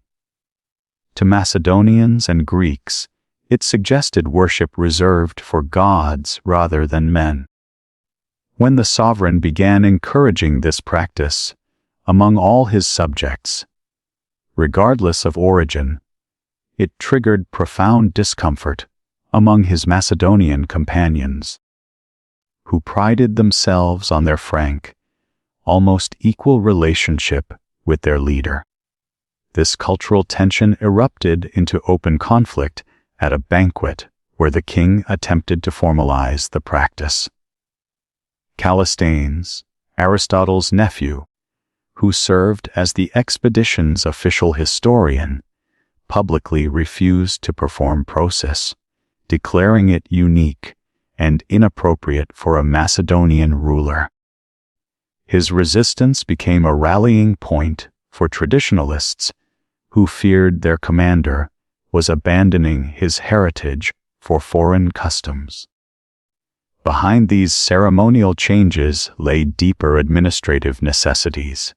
As the empire expanded across diverse regions, the pragmatic ruler recognized the impracticality of displacing established Persian systems that had effectively governed these territories for centuries.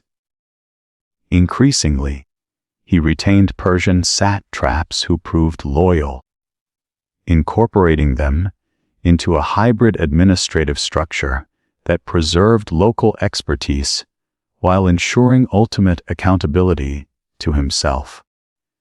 This pragmatism extended to military organization.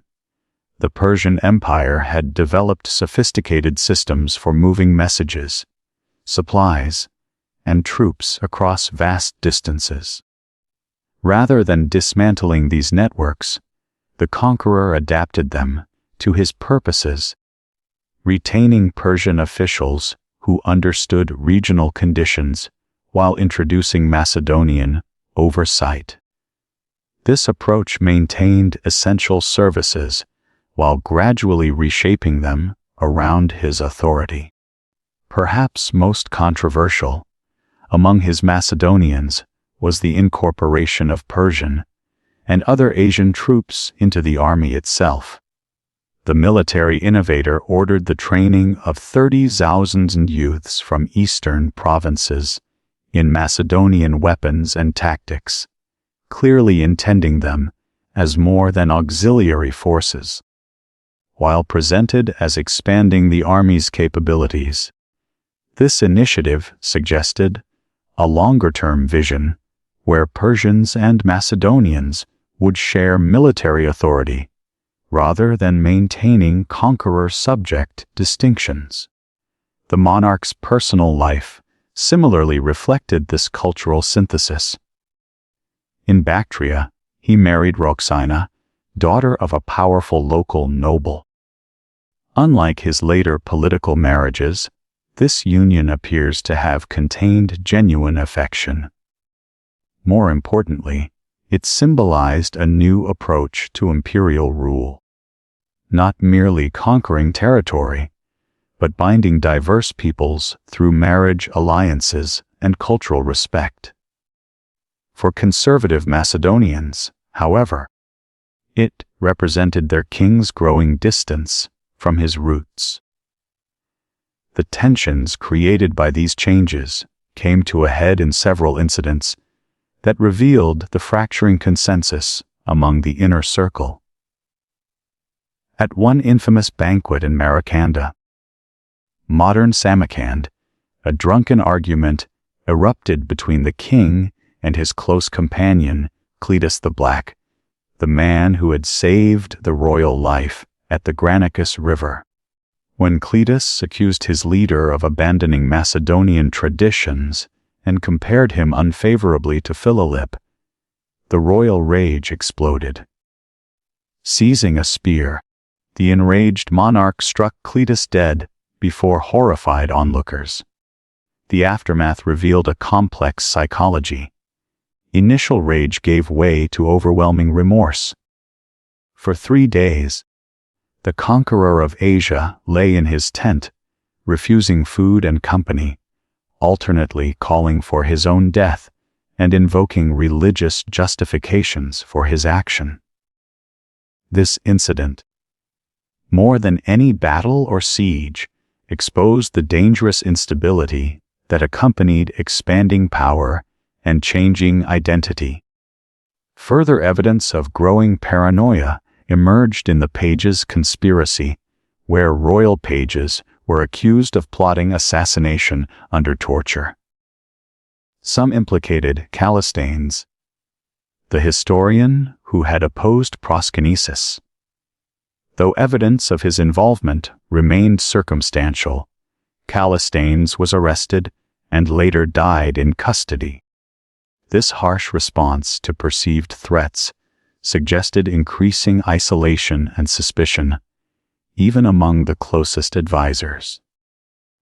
Yet alongside these troubling developments, the cultural adaptations yielded remarkable administrative innovations. The famous policy of encouraging intermarriage between Macedonian officers and Persian noble women created bonds between conquering and conquered elites. The education of Persian youths in Greek language and culture, while maintaining their native traditions, laid foundations for the multicultural Hellenistic civilization that would flourish afterward. Most visionary was the concept of homonoia, or unity of minds, a revolutionary idea that different peoples could become partners in civilization. rather than perpetual enemies defined by ethnic origin. While imperfectly implemented and often undermined by practical politics, this concept represented a profound departure from the traditional Greek division of the world into Hellenes and barbarians. As preparations began to push beyond the former Persian Empire toward India, these cultural transformations had profoundly altered both self-conception and relationship with the original Macedonian companions. The young king, who had crossed the Hellespont as the champion of Hellenic civilization against Persian barbarism, now saw himself as the legitimate heir to both traditions, creating something greater than either alone. This evolving vision would be tested severely in the extraordinary adventures that lay ahead. The transformation of Alexander from Catfrfteen Psycho Lolo Aviolutio, Macedonian king to world conqueror involved not just expanding territories, but an evolving psychology that fascinated ancient historians and continues to intrigue modern analysts. The young prince who crossed into Asia displayed remarkable confidence, ambition, and tactical brilliance. But the man who emerged through years of unbroken conquest and absolute power underwent profound psychological changes. Some creative, others disturbing. The most significant evolution appeared in Alexander's conception of his own identity and destiny. Beginning the campaign as Philip's heir, avenging Greek humiliations, he gradually adopted a far more grandiose self-image. The visit to the oracle at Siwa, where priests allegedly addressed him as the son of Amun Zeus, provided divine sanction for increasingly superhuman aspirations. What began perhaps as useful political mythology became, through years of success and adulation, something Alexander himself appeared to believe. This expanding self-conception manifested in his approach to obstacles. When advisors described some goal as impossible, crossing a desert, scaling an impregnable fortress, traversing an unknown ocean, Alexander became not discouraged, but energized.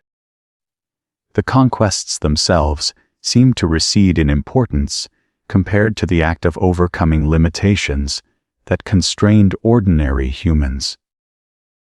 As one ancient writer observed, he seemed not so much to be conquering the world as liberating himself from its constraints.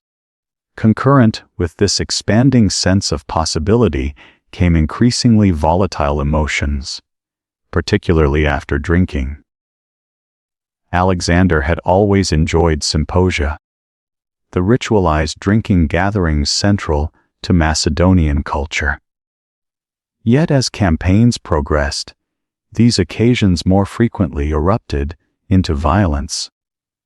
The killing of Cletus represented the most tragic example, but other incidents revealed a man whose emotions could flash instantaneously from affection to murderous rage, especially when his divine pretensions or achievements faced questioning. This emotional instability appeared alongside growing physical pressures.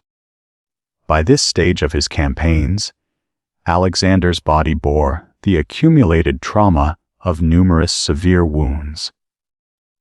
A pike thrust through his shoulder, an arrow through his lung, another arrow that shattered his ankle bone, a stone that fractured his skull, and multiple lesser injuries.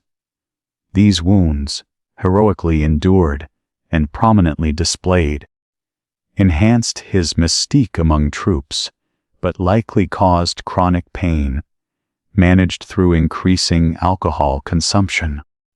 Perhaps most troubling was Alexander's evolving relationship with truth and critical perspectives. The young king who had studied under Aristotle and valued frank counsel from advisors grew increasingly isolated within a bubble of adulation. Those who questioned his judgment, like Parmenion, found themselves marginalized or eliminated. Callisthenes, once valued for his historical documentation, became dangerous once he criticized Alexander's pretensions. The court atmosphere shifted toward an expectation of agreement rather than honest counsel. This deteriorating tolerance for opposition culminated in the Philotas affair, which revealed both Alexander's growing paranoia and his willingness to use torture against former friends. Philotas, son of Palmon and commander of the companion cavalry, failed to immediately report an alleged conspiracy against Alexander. Under torture, he confessed to involvement before being executed. Alexander then arranged the assassination of Parmenion, who held command in Media. Fearing the reaction of this powerful general to his son's execution, these actions shocked the Macedonian nobility, who maintained traditions where even kings were subject to certain protocols and protections.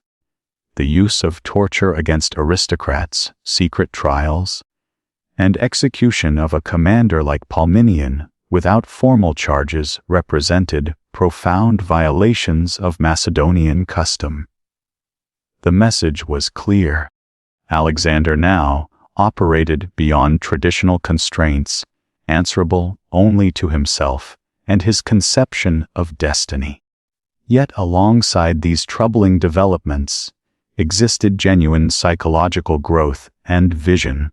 Alexander demonstrated remarkable cultural adaptability, absorbing Persian, Egyptian, and later Indian while maintaining core Hellenic values. This intellectual flexibility enabled him to envision governance systems incorporating diverse traditions rather than simply imposing Greek norms. A revolutionary concept in an era where cultural chauvinism was the norm.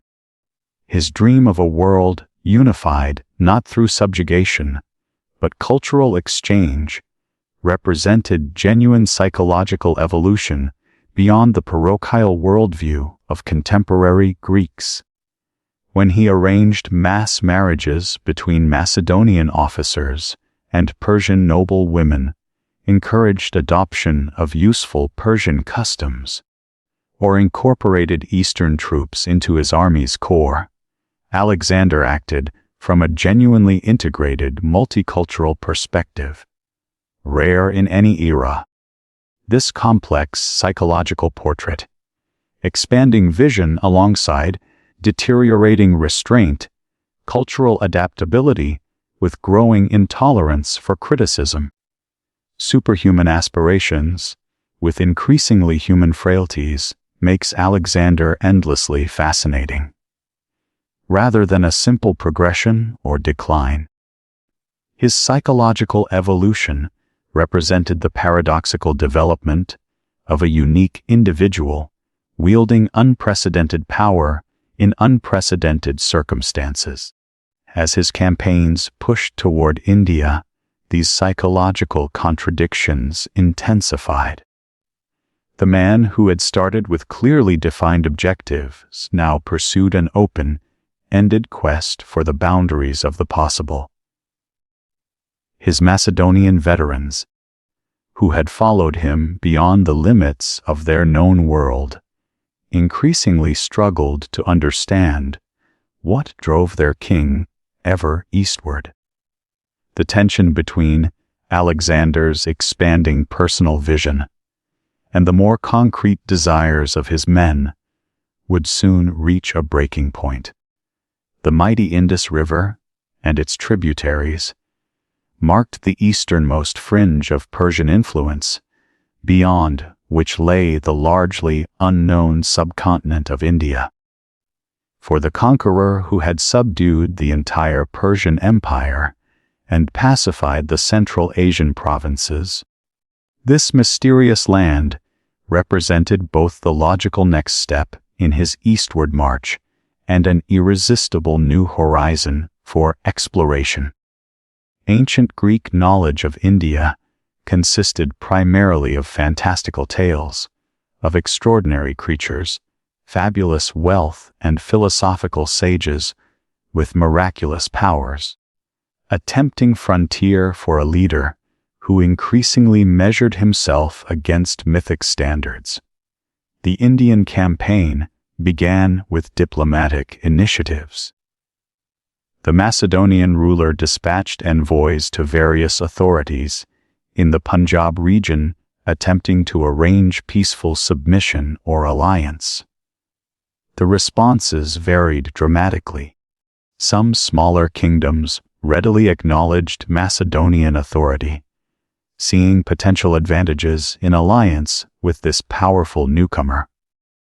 Others, particularly the formidable King Porus, proudly maintained their independence, setting the stage for military confrontation.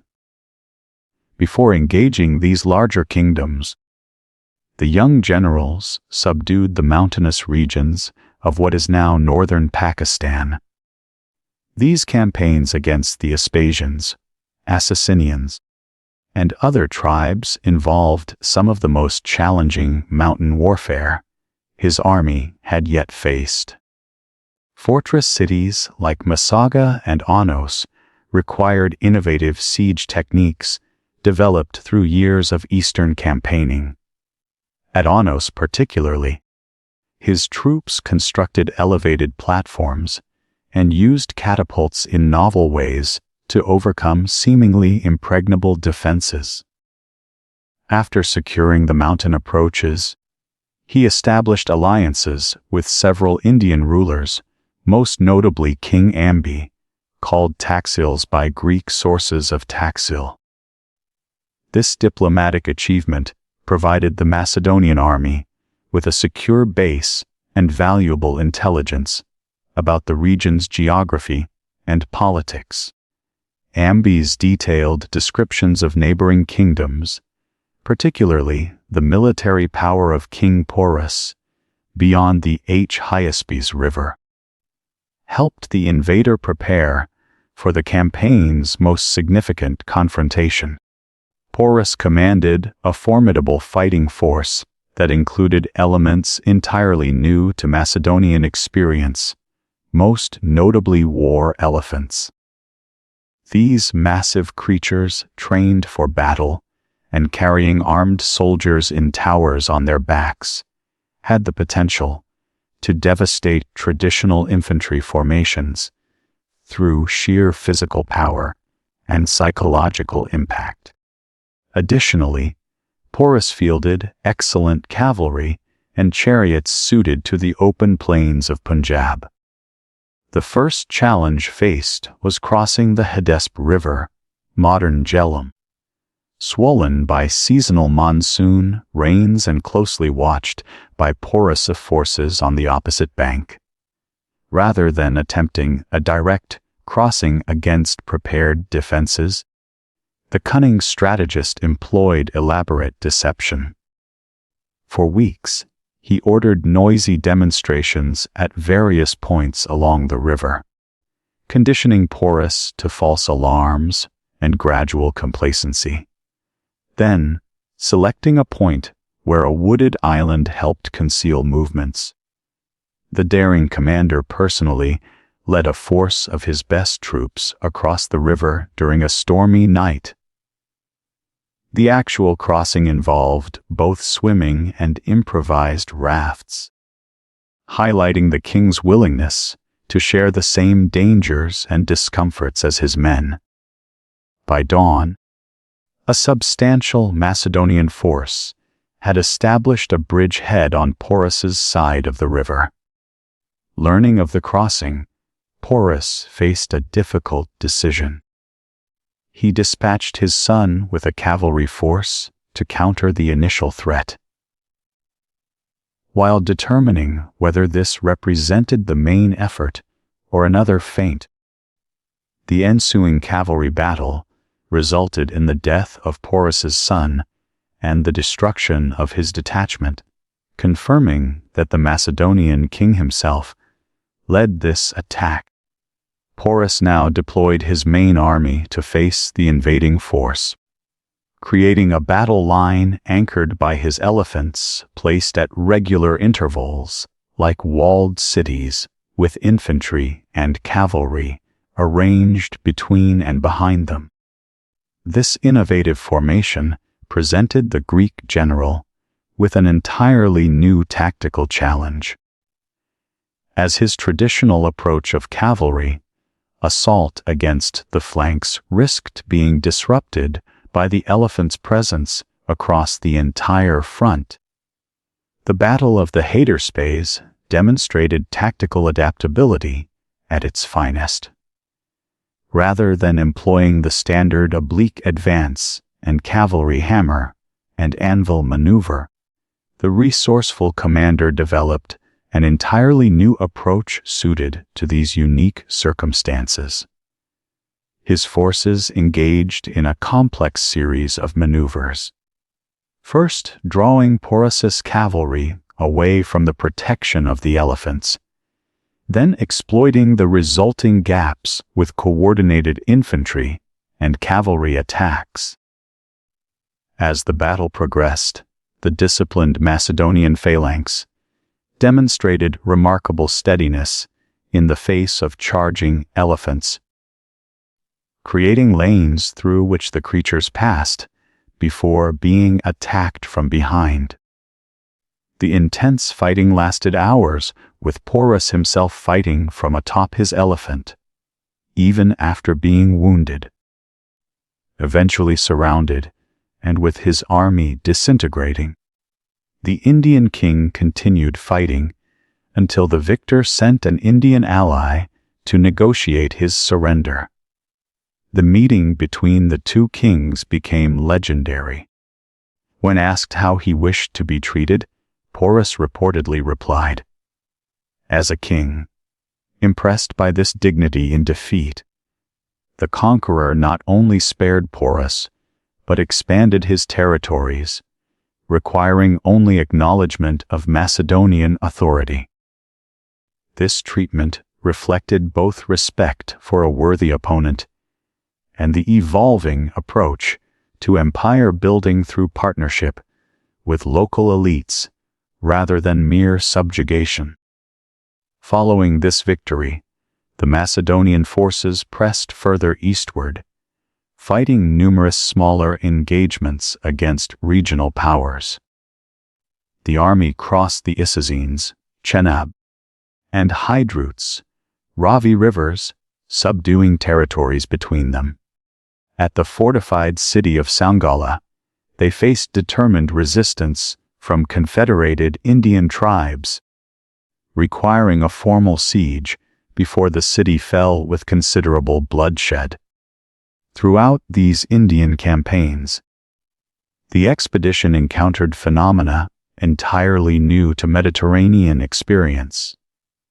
Monsoon rains that transform dry rivers into raging torrents, jungles teeming with unknown plants and animals, and cultural practices utterly foreign to Greek and Macedonian traditions. Scientists and philosophers accompanying the expedition documented these discoveries, collecting specimens and recording observations that would transform Greek understanding of geography and natural history. The decisive moment of the Indian campaign came not in battle, but on the banks of the Hyphosis River, modern bays. Here, with the vast Ganges plain beyond and rumors of enormous kingdoms still to conquer, the ambitious leader announced his intention to continue eastward. For the first time in the entire expedition, his army refused to follow. after years of continuous, campaigning thousands of miles from home, the Macedonian and Greek soldiers had reached their psychological limit. For 3 days, the frustrated king secluded himself in his tent, refusing to speak with anyone, attempting to break his army's will through his displeasure. When this failed to sway them, he made one final appeal, recounting their shared achievements and the glory that awaited further east. The soldiers listened in respectful silence, but remained unmoved. Finally, taking the reluctant advice of his generals and interpreting unfavorable omens from sacrifices, he agreed to turn back. Though presented as a divine sign marking the expedition's intended limit, this moment represented the great commander's first significant defeat. Not by an enemy, but by the human limitations of his own men. For someone who increasingly measured himself against gods and heroes, this constraint imposed by mortal endurance must have been particularly galling. Nevertheless, he marked the spot with 12 massive altars, honoring the Olympian gods before beginning the journey westward. Rather than simply retracing his path, the undaunted explorer chose to investigate the southern reaches of the Indus River system, a decision that maintained the expedition's exploratory purpose while acceding to the army's desire to move homeward. This compromise preserved both his authority and the army's morale while opening new territories to Macedonian influence. The return journey from India presented Alexander with an opportunity CATER 16 to th. May s mare ags and Kielturl fes ion to consolidate and institutionalize his vision of cultural fusion between East and West. Having conquered territories spanning Europe, Africa, and Asia, he now faced the challenge of transforming military victory into stable governance. The policies he implemented during this period revealed both pragmatic statecraft and a revolutionary, conceptual leap beyond contemporary thinking about the relationship between different civilizations. Most dramatic among these initiatives was the mass marriage ceremony at Susa, where Alexander arranged unions between nearly 100 of his senior Macedonian and Greek officers and noble Persian women. He himself participated, adding 2 Persian princesses, Statara, daughter of Darius Athur, and Parisardis, daughter of Artaxerxes III, to his marriage with Roxana. Unlike traditional political marriages, which remained largely symbolic, Alexander insisted these unions be consummated and legitimate children produced, creating biological bonds between conquering and conquered elites. The symbolism of these marriages extended beyond personal alliances. They represented a direct challenge to Greek notions of inherent cultural superiority and the traditional distinction between Hellenes and barbarians.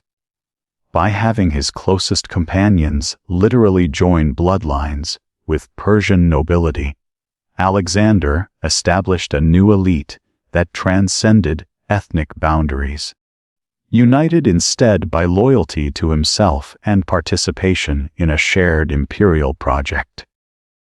Concurrent with these marriages, Alexander implemented his controversial policy of integrating Persian and other Asian troops directly into Macedonian military units. The training of 30,000 Persian youths in Macedonian weapons and tactics, begun years earlier, had produced a corps of soldiers organized in traditional Macedonian formations, but drawn from Eastern populations. Now, Rather than maintaining these as separate auxiliary units, Alexander began incorporating them directly into the companion units that formed the army's elite corps. This military integration triggered intense resistance from traditional Macedonians, who viewed their distinctive fighting methods and privileged position in the army's structure as birthright and national identity. When Alexander appointed Persians to the prestigious companion cavalry and incorporated them into the Ajama royal guard, veteran Macedonian soldiers saw not multicultural progress, but dilution of their earned status and the special relationship with their king that had defined their service. Tensions erupted at Opus, where Alexander announced the discharge of veterans too wounded or elderly for continued service, with generous bonuses for their return to Macedonia. Rather than gratitude, this announcement triggered a mutiny among troops who interpreted it as Alexander discarding them now that Persian replacements had been trained. The king's furious response, personally identifying and condemning ringleaders for execution, demonstrated both his determination to implement integration and the fragility of his control over increasingly restive Macedonian troops.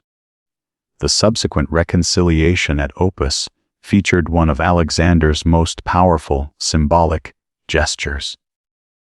After initial punishment of mutiny leaders, he arranged an elaborate banquet where Macedonians and Persians sat together with himself at the center.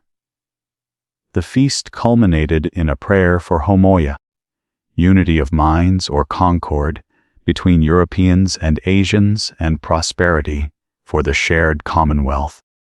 This ceremony represented perhaps the clearest articulation of Alexander's revolutionary vision. Not merely conquest, but the creation of a new synthesis transcending traditional civilizational boundaries. Beyond these high-profile initiatives, Alexander implemented practical administrative measures that institutionalized cultural fusion. He established numerous cities throughout his conquered territories, settling mixed populations of Macedonian veterans, Greek merchants, and local inhabitants. These urban centers, generally named Alexandria, served as administrative hubs while facilitating cultural and economic exchange between diverse populations. The educational aspects of Alexander's fusion policy often receive less attention than dramatic ceremonies, but may have produced more lasting effects. He established Greek-style gymnasiums in major Eastern cities, creating institutions where young men from diverse backgrounds received common education in Hellenic literature, philosophy, and athletic training. Simultaneously, he encouraged Greek and Macedonian officials to learn Persian languages and customs, creating a bilingual administrative class capable of mediating between different traditions. Alexander's approach to religion similarly reflected both respect for diversity and attempts at synthesis. Rather than imposing Greek cults on Eastern populations, he participated in indigenous religious ceremonies while identifying points of connection between different traditions. This religious tolerance, radical by contemporary standards, recognized the impracticality of forcing cultural change in deeply personal domains while maintaining overall imperial cohesion. The economic dimension of Alexander's fusion policies created perhaps the most immediate practical benefits. by establishing a standardized currency system throughout his territories and improving transportation infrastructure.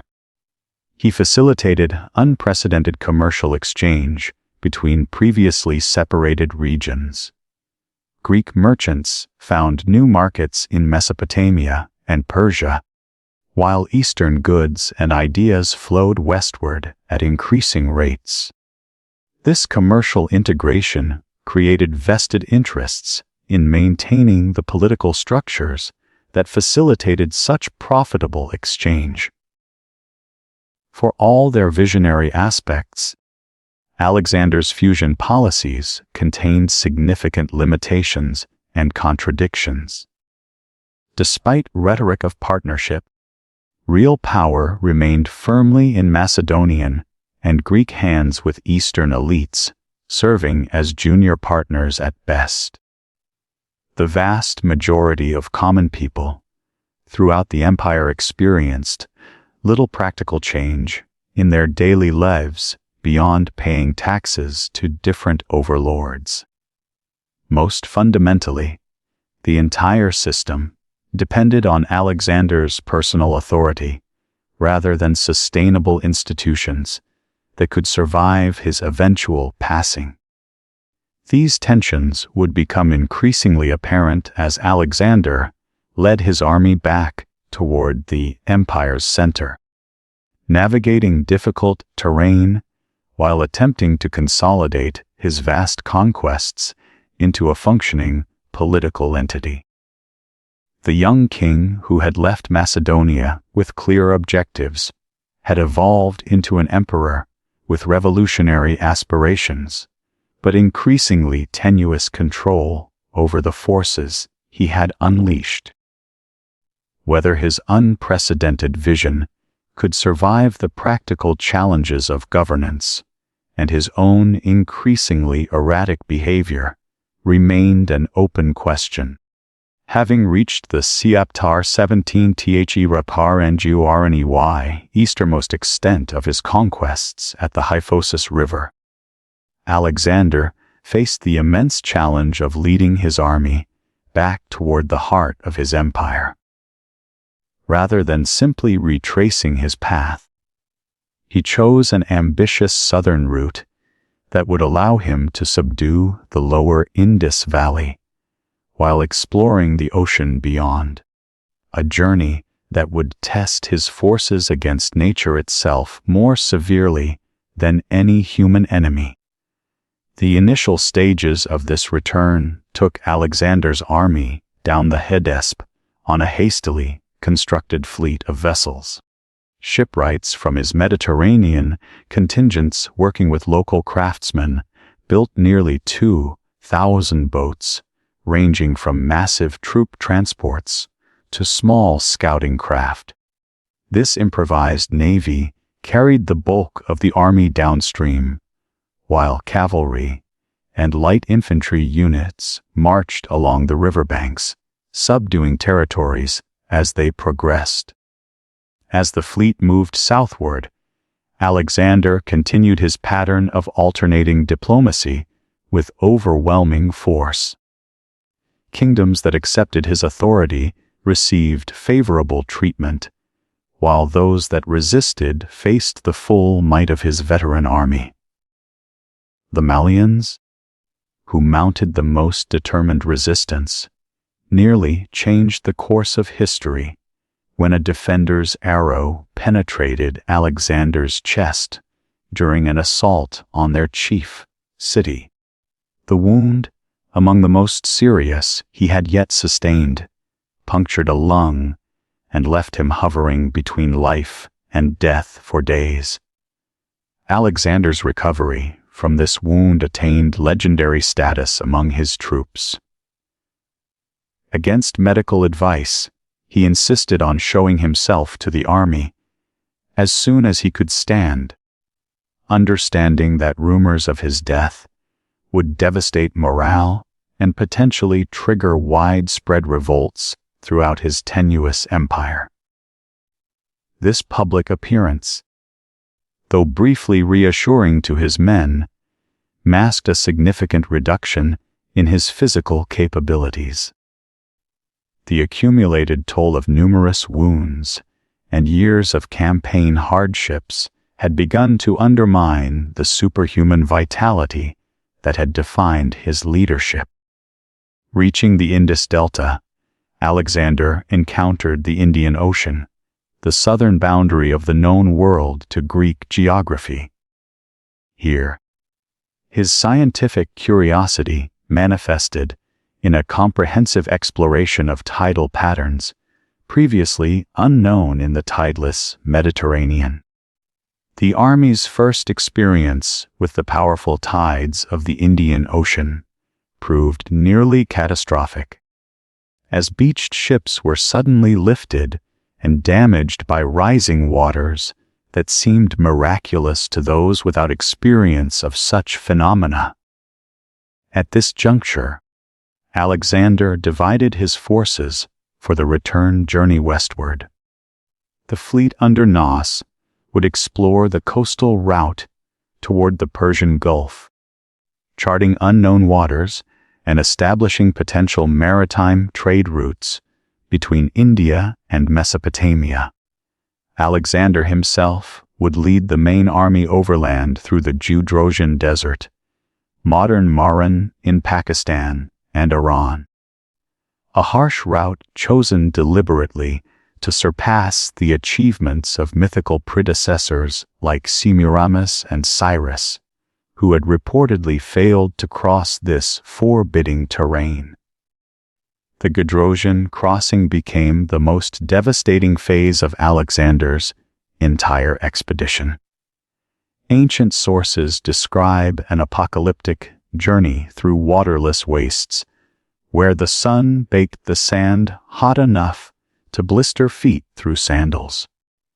Water sources proved few and often inadequate for an army numbering in the tens of thousands. Flash floods in narrow canyons swept away pack animals and soldiers. Food supplies dwindled, forcing troops to eat their own transport animals and eventually discard precious plunder to continue the march.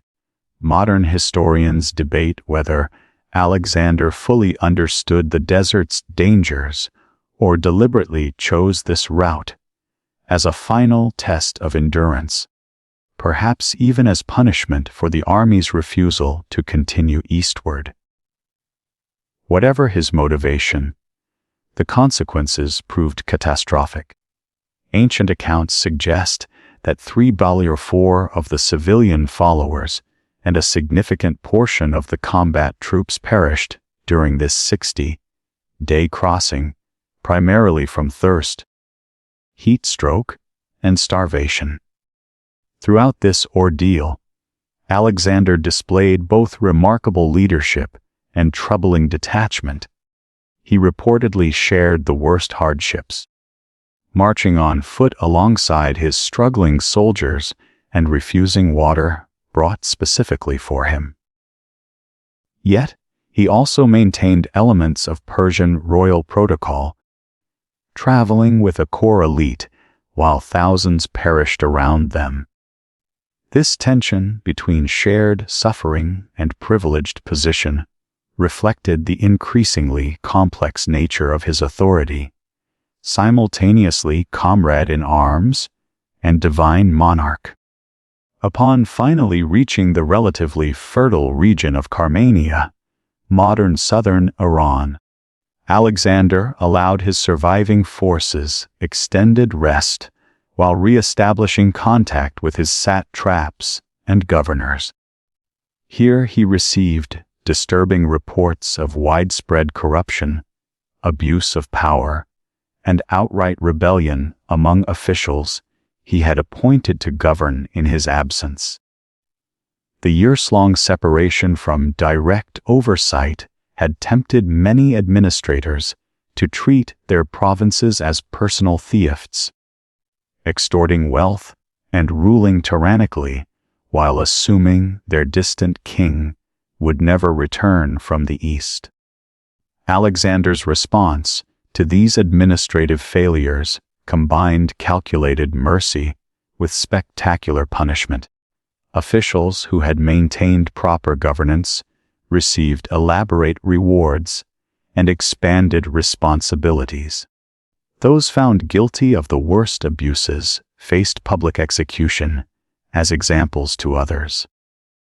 This pattern of extreme punishment for selected offenders while pardoning others created an atmosphere of uncertainty that reinforced absolute dependence on the king's personal favor. A governance style that maintained immediate control but undermined institutional stability. Meanwhile, Narcus and the fleet completed their own extraordinary journey along the desolate Men coast, facing severe shortages of water and supplies that nearly forced them to abandon the mission.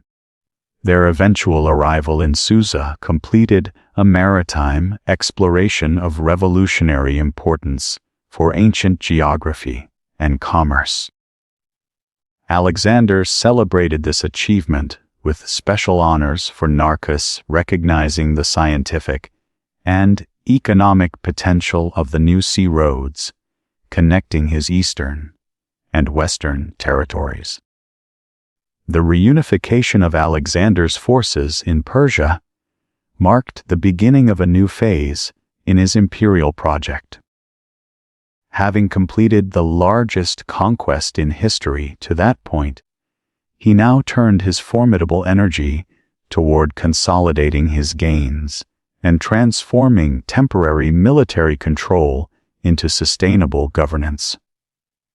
The challenges of this transition, from conqueror to administrator, from general to emperor, would test Alexander's abilities in entirely new ways. Beyond the dramatic Seker 18 ADME Nensreti Gemes battles and conquests that dominate accounts of the great conqueror's career, his administrative innovations represented achievements of equal historical significance. The challenge he faced was unprecedented: creating governance systems capable of uniting territories spanning 3 continents, incorporating dozens of languages, religions, and cultural traditions while maintaining the loyalty of both conquered populations and his own Macedonian Greek ruling elite. The foundation of the Macedonian ruler's administrative approach built upon the existing Persian satrapy system rather than imposing entirely new structures. The Persian Empire had developed sophisticated provincial governance over centuries, and the pragmatic king recognized the value of these established arrangements. However, he modified the system in crucial ways that reflected his particular vision and addressed weaknesses revealed during his campaigns. Most significantly, the young monarch divided authority within each province between multiple officials rather than concentrating power in a single satrap. Military commanders, financial administrators, and civil governors shared responsibility, creating checks and balances that limited the potential for rebellion or corruption. This division prevented any individual from developing an independent power base that might challenge central authority, a lesson the astute leader had learned from the rebellious tendencies of Persian satraps during his invasion. The selection of officials reflected the conqueror's evolving approach to cultural integration in the empire's western regions. He initially replaced Persian governors with Macedonians and Greeks, establishing direct control during the conquest phase. As his vision evolved, he increasingly appointed Persian and other local elites to administrative positions, particularly in civil governance and financial management. where their knowledge of local conditions proved invaluable. This hybrid approach balanced the security advantages of loyal Macedonian military commanders with the practical benefits of experienced local administrators. Beyond provincial governance, the empire builder implemented wide-reaching initiatives that facilitated integration across his vast domains.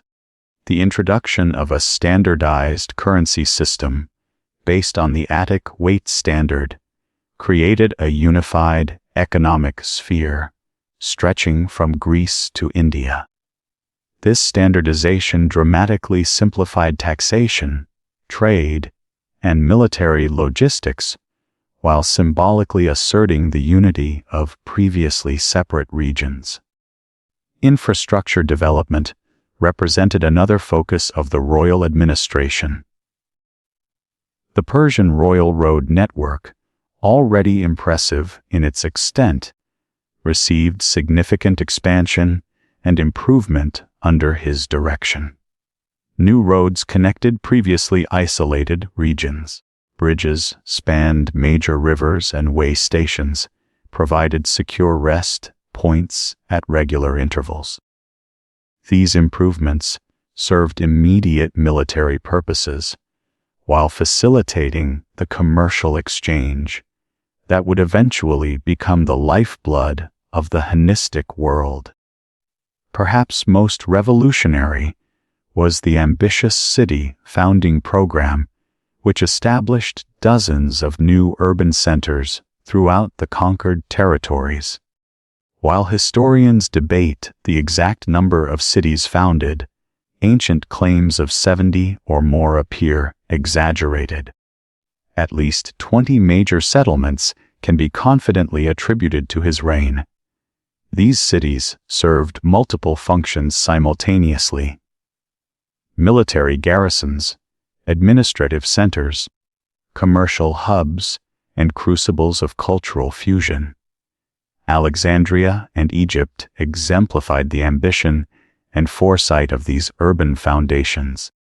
Located with careful attention to maritime access, agricultural hinterland, and defensive positioning, the city was designed from inception to become a major Mediterranean center.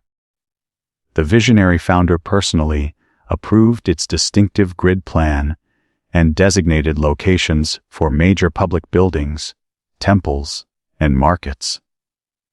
Within a generation, this planned city would grow into the preeminent cultural and commercial hub of the Eastern Mediterranean.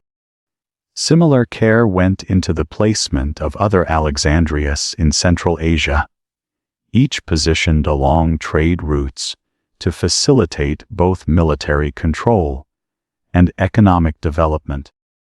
These cities typically received initial populations combining Macedonian veterans, Greek merchants, and local inhabitants, creating instant multicultural communities that served as points of Hellenistic influence while adapting to indigenous conditions. The administrative management of such diverse populations required innovative approaches to law and governance. The pragmatic ruler generally maintained local legal systems for issues among indigenous populations, while establishing Greek-style civic institutions for the new mixed urban communities. This pragmatic legal pluralism allowed different communities to maintain cultural practices while gradually increasing interaction through commerce and civic participation. Economic development received particular attention, as the far-sighted strategist recognized that prosperity would cement loyalty more effectively than military garrisons alone. He initiated major irrigation projects in Mesopotamia, restoring systems that had deteriorated under later Persian rule. In Egypt, he launched surveys for a canal connecting the Nile to the Red Sea, a project later completed by his successor, Ptolemy. These investments in productive infrastructure reflected a long-term vision extending beyond immediate resource extraction. Scientific and intellectual developments formed another dimension of the imperial legacy. The Eastern campaigns included scientists, historians, and philosophers whose systematic observations transformed Greek knowledge of geography, botany, zoology, and ethnography. This intellectual windfall laid the groundwork for the scientific flowering of the Hellenistic era, particularly at the great research center and library later established in Alexandria. Census taking and record keeping expanded dramatically under the new administration, reflecting both military planning needs and governance requirements.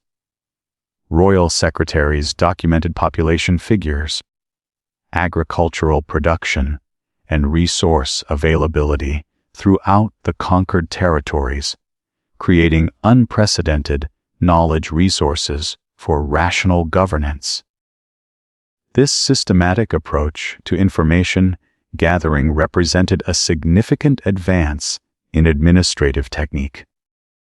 For all its innovations, the administrative system contained fundamental tensions and contradictions. The division of authority between multiple officials, while effective at preventing rebellion, created coordination challenges and jurisdictional conflicts. The balance between Macedonian Greek and indigenous administrators generated cultural frictions, despite attempts at integration. Most significantly, the entire system remained highly centralized around the charismatic leader personal authority, lacking institutional mechanisms to ensure stability beyond his direct oversight. These administrative arrangements, impressive in their scope and sophistication, ultimately faced the greatest test any imperial system can encounter: the sudden loss of its central authority. The empire builder's premature death would reveal both the strengths and fatal weaknesses of his governance vision. As the administrative structures he created struggled to withstand the centrifugal forces of ambition and regional identity without the binding force of his charismatic leadership. Behind the thunder of the Macedonian conquests ran a quieter, CHAPTR 19 CA and IFT Fantirari BDIOS current of discovery and knowledge gathering that would transform humanity's understanding of the world. The king, who had studied under Aristotle, never lost his intellectual curiosity, even amid the pressures of commanding history's most ambitious military expedition.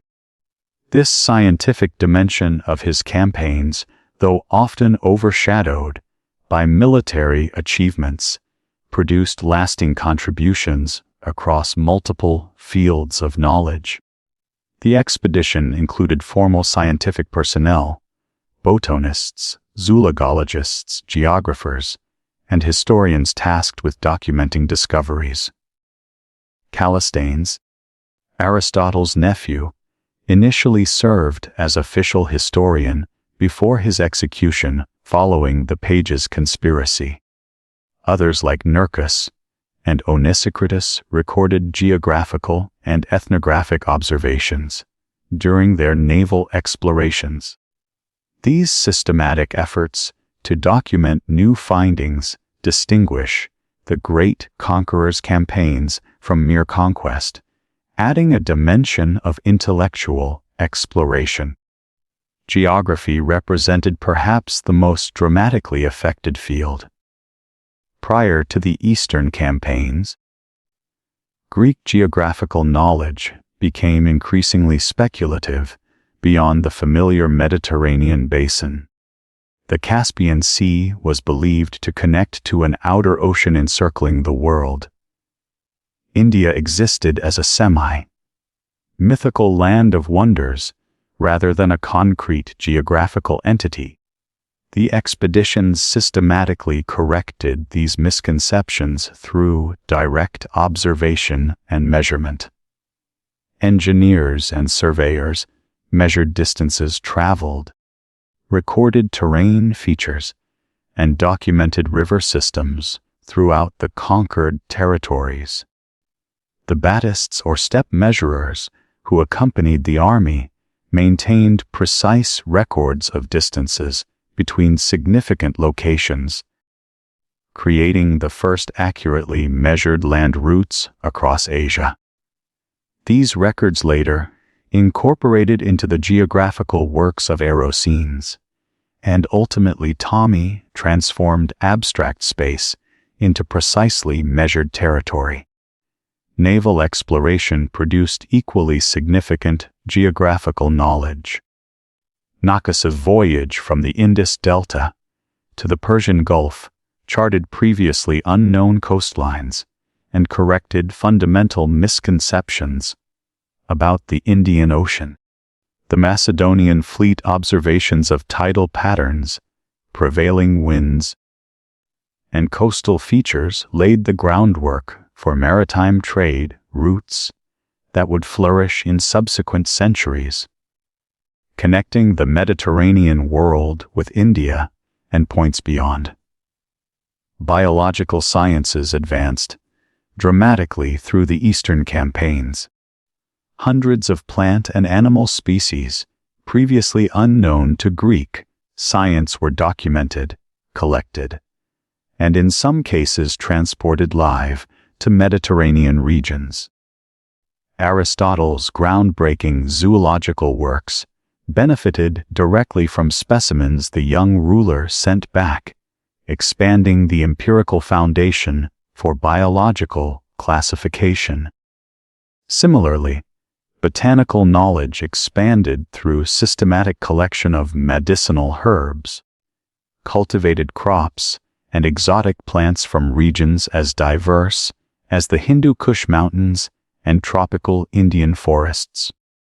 Medical knowledge advanced through practical necessity as the expedition encountered new diseases, injuries, and healing practices across diverse environments.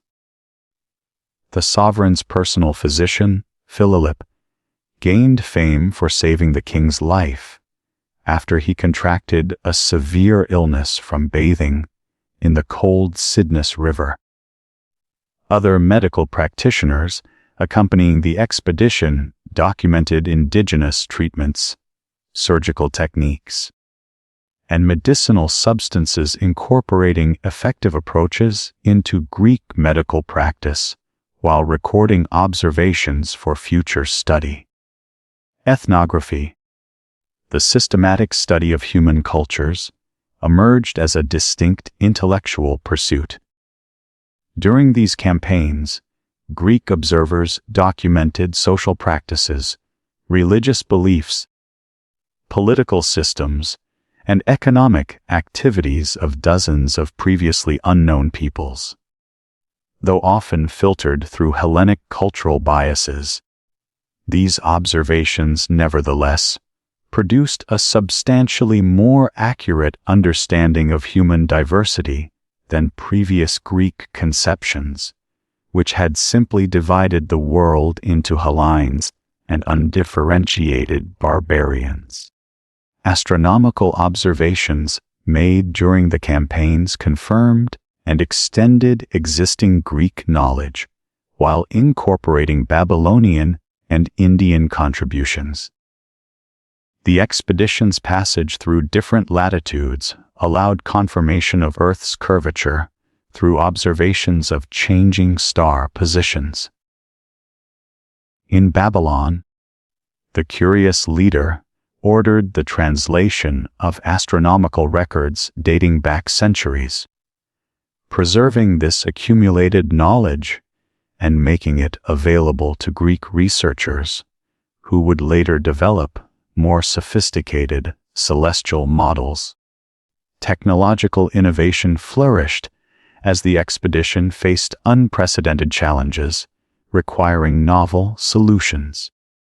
Siege operations against seemingly impregnable positions like Tyre and the Stygian rock produced revolutionary approaches to engineering problems. The rapid construction of Alexandria in Egypt demonstrated advanced urban planning techniques. Naval construction in regions without ship traditions showcased adaptive engineering approaches. These practical innovations, driven by immediate military and administrative needs, advanced technical knowledge applicable across multiple fields. Linguistic studies advanced through necessity as the conquests encompassed dozens of language groups. Translators and interpreters within the army developed systematic approaches to bridging communication gaps. The expedition scribes documented unfamiliar writing systems and vocabularies, particularly from the Indian subcontinent.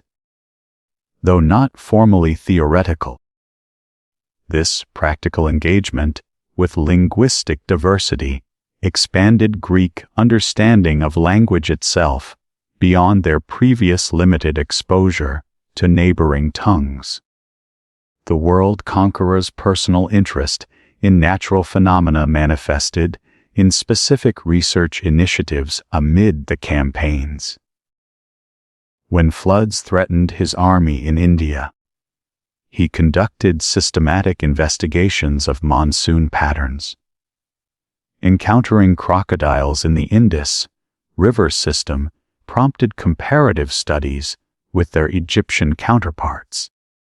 Upon reaching the Indian Ocean, he ordered detailed documentation of marine life not found in Mediterranean waters.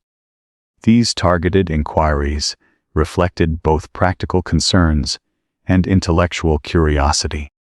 Perhaps most significant was the Macedonian king's role in facilitating intellectual exchange between previously separate knowledge traditions.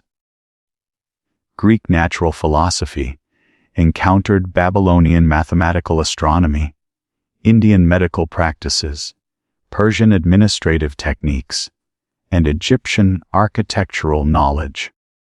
While full synthesis of these traditions would require generations, the conquests initiated conversations between intellectual systems that had developed largely in isolation from one another. This scientific legacy continued beyond the great general's lifetime through institutions established in his wake. The Library of Alexandria, founded by his successor, Ptolemy became the ancient world's preeminent research center, housing hundreds of thousands of scrolls from across the known world. The associated Museum gathered scholars who systematized and extended the knowledge gathered during the campaigns.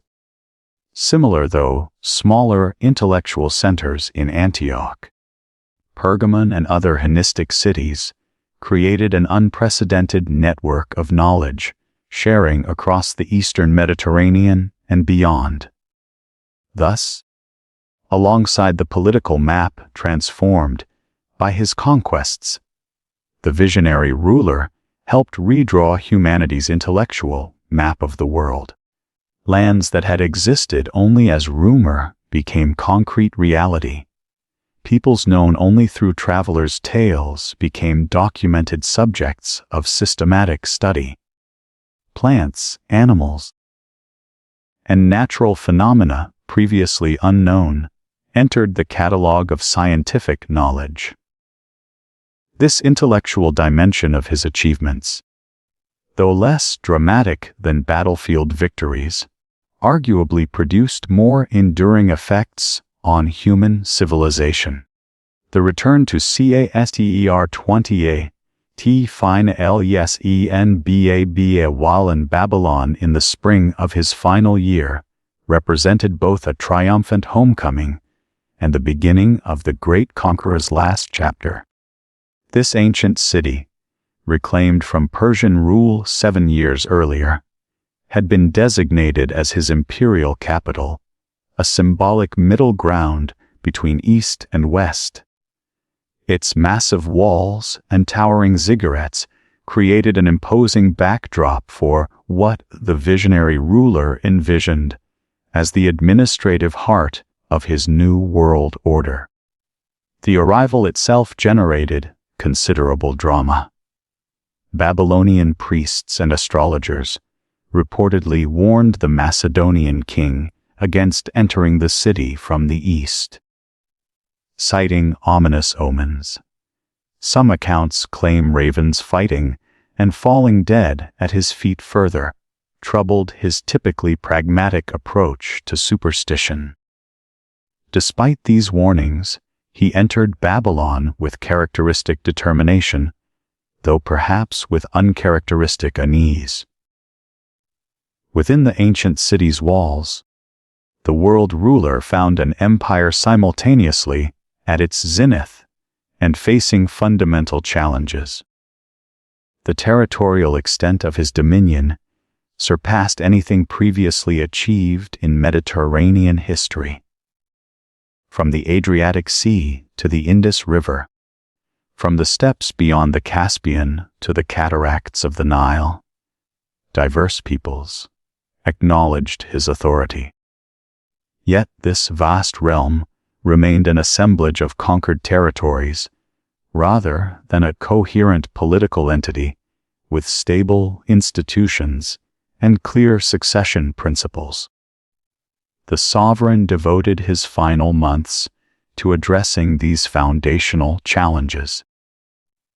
Administrative reforms accelerated with comprehensive reviews of satrapal governance and systematic replacement of officials who had abused their positions during his eastern campaigns.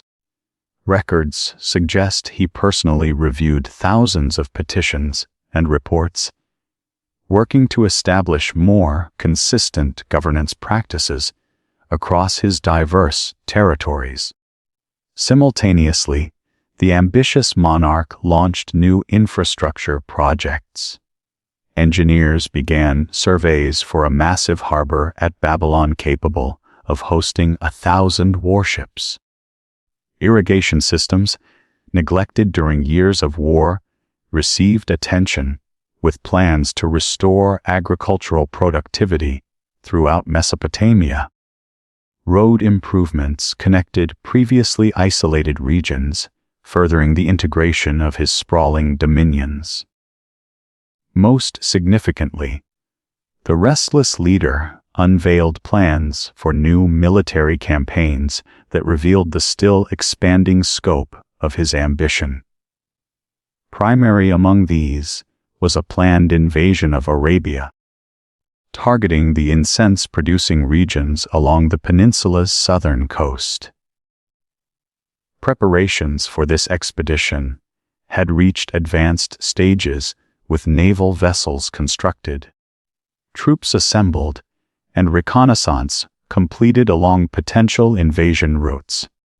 Beyond Arabia loomed even more ambitious targets. Ancient sources suggest the Macedonian commander contemplated campaigns against Carthage and the Western Mediterranean, which would have brought him into direct conflict with the rising power of Rome. Other accounts mention plans to circum-Africa or explore the Caspian Sea region. Whether practical intentions or speculative discussions, these considerations reflected a mind still oriented toward expansion rather than consolidation. The human dimension of this final period reveals a leader increasingly isolated despite being surrounded by courtiers and administrators. The death of Hephaestion the previous year had deprived him of his closest companion and most trusted confidant. His grief had manifested in extreme behaviors: the crucifixion of Hephaestion's physician, elaborate funeral ceremonies, and petitions to oracles seeking to have his friend declared a god. Without Hierion's moderating influence, the grieving ruler displayed increasing volatility. Drinking bouts became more frequent and extreme, sometimes lasting multiple days and culminating in troubling episodes of violence or bizarre behavior. Contemporary accounts describe a man oscillating between feverish administrative activity and periods of withdrawal or excessive indulgence, suggesting psychological instability exacerbated by years of combat stress and accumulated injuries. Relations with his Macedonian veteran corps grew increasingly strained.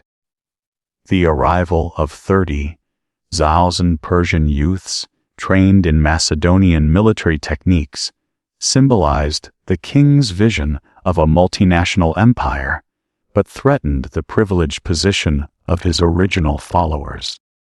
When he incorporated these successors, as he called them, into the army's elite units, traditional Macedonians saw their unique relationship with their monarch further diluted.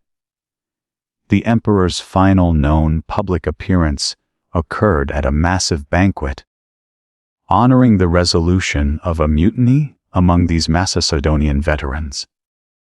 After initially reacting with fury to their protests, he had adopted a more conciliatory approach, arranging what ancient sources call a banquet of reconciliation.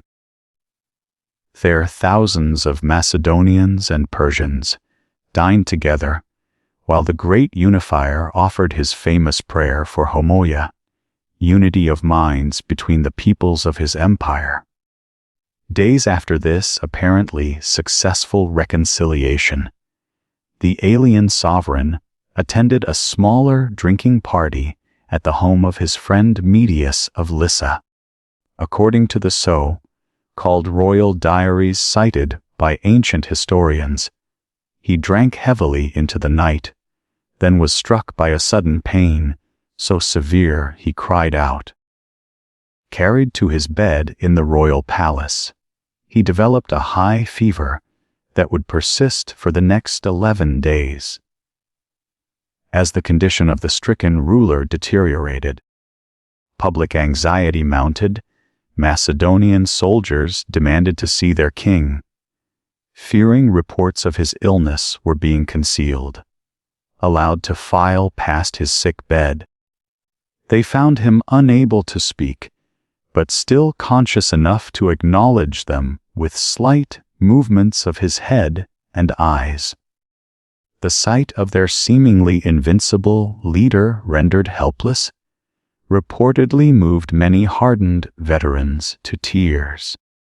The precise nature of the final illness remains one of history's enduring medical mysteries. Theories range from typhoid fever, malaria, or West Nile virus to acute pancreatitis triggered by alcohol abuse.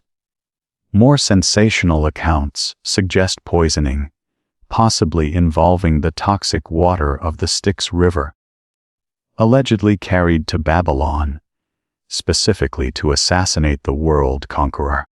Modern analyses of the symptoms described in ancient sources favor infectious disease, complicated by his previous injuries and compromised immune system. On the evening of June 10, 323 BCE, in his 33rd year, Alexander of Macedon died in the palace of Nebuchadnezzar II. In his 13-year reign, he had never suffered a major military defeat, had founded over 20 cities, and had created an empire spanning 3 million square miles. He left behind no designated heir, though his wife Roxana was pregnant with their first child. When asked to whom he left his kingdom, the dying king reportedly whispered to the strongest, "Katistu," though whether this represented a deliberate statement, a misunderstanding of difficult speech, or later fabrication remains debated. Other accounts claim his final words were instructions regarding his funeral arrangements or acknowledgement that the gods were reclaiming him. As news of the great conqueror's death spread through Babylon, the city fell into stunned silence before erupting into expressions of grief across its diverse population. For 6 days, his body remained untreated while his generals debated funeral arrangements, and more urgently, the future governance of an empire suddenly deprived of its center. Even in death, the Macedonian king's physical presence commanded attention. Lying in state, while the future of his conquests hung in precarious balance. The succession crisis that followed, CAPTER 21 Alexandrias and Sion crisis, Alexander's death revealed the fundamental weakness at the heart of his imperial project. Its complete dependence on his personal authority and charisma. Without clear designation of an heir or established institutional mechanisms for transferring power, the vast empire he had assembled through military genius now faced imminent fragmentation. In the immediate aftermath of Alexander's death, his senior commanders gathered in Babylon's royal palace to determine next steps. The situation presented unprecedented complications. Roxana was pregnant with Alexander's child, but the baby's gender remained unknown. Alexander's half-brother, Aristotle, while having royal blood, suffered from a cognitive disability that rendered him incapable of independent rule. No surviving relative possessed both the bloodline and capability to assume immediate leadership of the empire. The council of generals split into factions.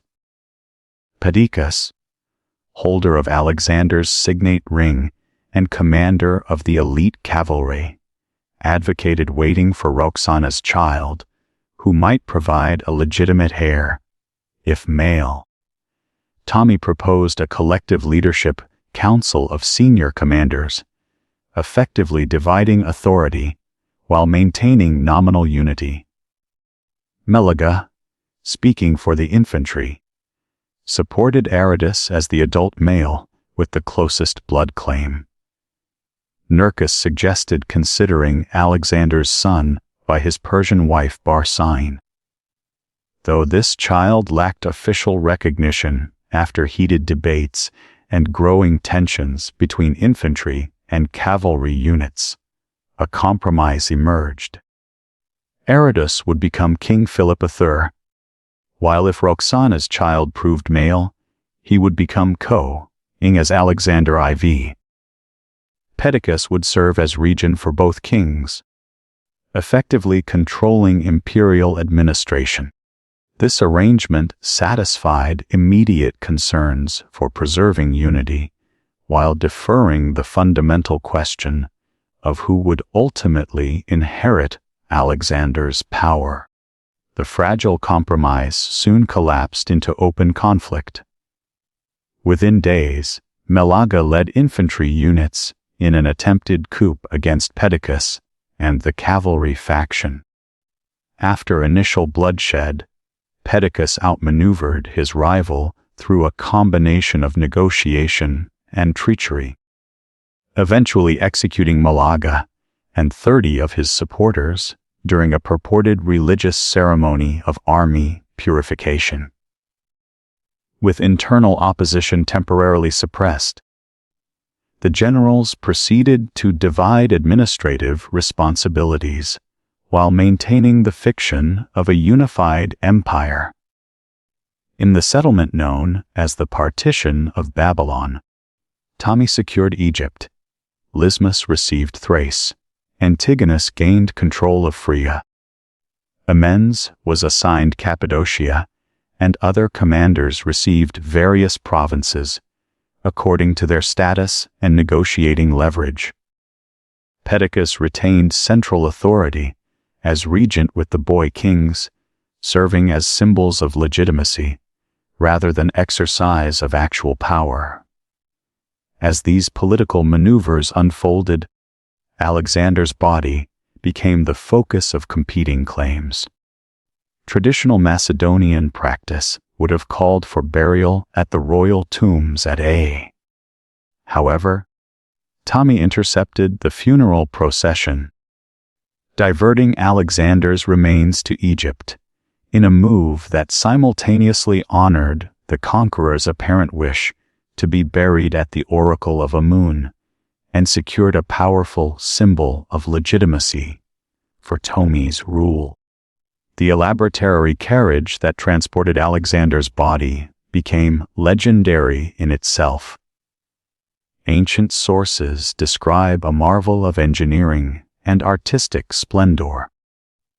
Gold-plated wheels, an architectural chamber decorated with precious stones, golden lions guarding the entrance, and a roof adorned with symbols of his conquests. This mobile monument journeyed from Babylon toward Egypt, its passage marking the physical dispersal of Alexander's presence, even as his empire began its political fragmentation. Meanwhile, the human consequences of Alexander's death unfolded with brutal efficiency. In Babylon, many Persian nobles who had allied themselves with Alexander now faced uncertain futures as Macedonian factions prioritized their own interests. In Macedonia, Alexander's mother, Olympias, maneuvered to secure the interests of her unborn grandson against rivals. Most tragically within the royal family itself, a deadly purge eliminated potential competitors to the designated heirs. Roxana, perhaps with Perdiccas' knowledge or assistance, arranged the murder of Alexander's other wife, Statera, daughter of Darius, and her sister, eliminating potential rival bloodlines. Alexander's illegitimate son by Barsine similarly disappeared from historical record, presumably eliminated to consolidate claims around official heirs. These killings revealed how quickly Alexander's vision of Persian-Macedonian fusion collapsed when his personal authority vanished. Roxana eventually delivered a healthy son, who was proclaimed Alexander of Eth. However, neither he nor Philippa Ardus exercised actual power, serving instead as pawns in the power struggles of the generals. The regency itself became contested, with Perdiccas facing increasing opposition from other territorial rulers who resented his claims to central authority. The fiction of imperial unity dissolved completely within 3 years of Alexander's death. Perdiccas' attempt to assert control through military action against Ptolemy ended in his assassination by his own officers. Subsequent attempts to maintain a unified empire under different leadership similarly failed, as centrifugal forces of regional interest and personal ambition proved stronger than diminishing loyalty to Alexander's memory or his bloodline. The ultimate fate of Alexander's family unfolded as a Greek tragedy. Philippa and his wife Eurydice were executed on Olympus's orders during her brief period of control in Macedonia. Olympus herself was subsequently killed by Cassandra, son of Anaparta, after her forces abandoned her. Finally, the teenage Alexander IV and his mother Roxana was secretly murdered by Cassandra around 310 BCE. Effectively extinguishing the Argad bloodline that had ruled Macedonia for centuries. With Alexander's genetic heirs eliminated, his empire transformed into separate kingdoms ruled by his former generals. The Ptolemaic Kingdom in Egypt, the Seleucid Empire in Asia, the Antigonid dynasty in Macedonia, and other smaller states. Though these successor kingdoms maintained many of Alexander's administrative innovations and cultural policies, they operated as independent entities, increasingly focused on competition rather than common heritage. Alexander's physical remains, meanwhile, became a legitimizing symbol for the Ptolemaic dynasty. Transferred from Memphis to Alexandria, his tomb became a site of pilgrimage for Romans and others for centuries afterward. Julius Caesar, Augustus, Septimius Sais, and Caracalla all reportedly visited to pay respects to the conqueror, whose achievements set a standard few could hope to approach. The eventual disappearance of this tomb, sometime in late antiquity, added a final layer of mystery to Alexander's already legendary life. The rapid disintegration of Alexander's political achievement might suggest failure of his broader vision. Yet, viewing the succession crisis solely through this lens misses the more profound transformations his conquests initiated. While the empire fractured politically, the cultural synthesis he envisioned took root throughout the successor kingdoms, creating a Hellenistic civilization that would transform the Mediterranean world and beyond for centuries to come. The decades following CHR 22 to IMMHIAT at RM's 8H Alexander's death witnessed political chaos that would have horrified the architect of unity and fusion. His empire, assembled through 13 years of brilliant campaigning, unraveled with shocking speed, as his former generals. Men who had once shared hardship and triumph under his command transformed into ruthless competitors for territory and power. These wars of the Diadochi, successors in Greek, unfolded across 3 continents in a series of shifting alliances, betrayals, and battlefield confrontations. The conflict's scale and complexity dwarfed even the Persian Wars that had once defined Greek historical consciousness. Where Alexander had conquered through strategic genius and coherent vision, his successors fought with desperate pragmatism, each seeking to maximize their individual share rather than preserve the whole. Antigonus I emerged initially as the most ambitious claimant, attempting to reconstitute Alexander's empire under his own leadership. His efforts triggered coalitions of rival generals determined to preserve their autonomy.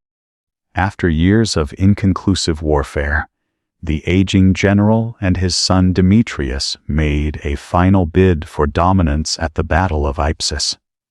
There, the combined forces of Seleucus, Lysimachus, and Cassander defeated Antigonus, who fell on the battlefield at 81 years of age. The victors divided Antigonus' territories among themselves, further consolidating the fragmentation of Alexander's realm into distinct kingdoms. Cassander secured Macedonia and control of Greece. Lysimachus dominated Thrace and western Asia Minor. Seleucus claimed the vast eastern territories stretching toward India, while Ptolemy, who had wisely avoided the final confrontation, strengthened his hold on Egypt and adjacent regions. These successor kingdoms, though, politically separate, preserved elements of Alexander's administrative innovations and cultural vision. The Ptolemaic dynasty in Egypt maintained his policy of respecting indigenous religious traditions while establishing Greek-speaking administrative elite. The Seleucid Empire continued his practice of founding Greek-style cities throughout Asia, creating centers of Hellenic culture in regions previously untouched by Greek influence. Even in Macedonia, now ruled by the Antigonid dynasty, established by Antigonus's descendants, Alexander's military innovations remained the foundation of armed forces. For the common inhabitants of these regions, the transition often brought more continuity than disruption. Persian satraps were replaced by Macedonian governors who employed similar administrative methods. Tax collection, military service, and agricultural production continued under new oversight, but familiar structures. Local elites, who had accommodated themselves to Persian authority, now adapted to Macedonian rule, often finding opportunities in the expanding trade networks that connected formerly separate regions. The fate of Alexander's family provides a sobering counterpoint to this administrative continuity. His ostuous son, Alexander IV, spent his brief life as a political pawn, never exercising the power that was nominally his by birthright. As the wars of the Diadochi intensified, the boy king and his mother, Roxana, became increasingly inconvenient for Cassandra, who controlled Macedonia. Around 310 BCE, as Alexander IV approached adolescence and might soon claim actual authority, Cassandra reportedly ordered their secret execution. Olympus, Alexander's formidable mother, who had done so much to shape his sense of destiny, met an equally tragic end.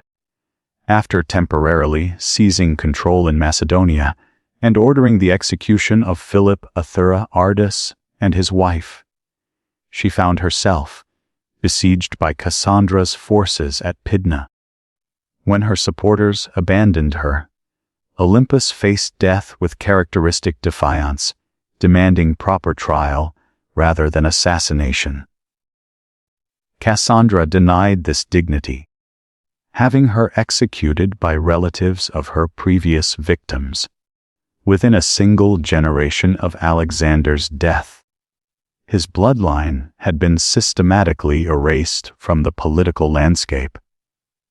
Yet the administrative, military, and cultural systems he had established or transformed continued functioning under new leadership.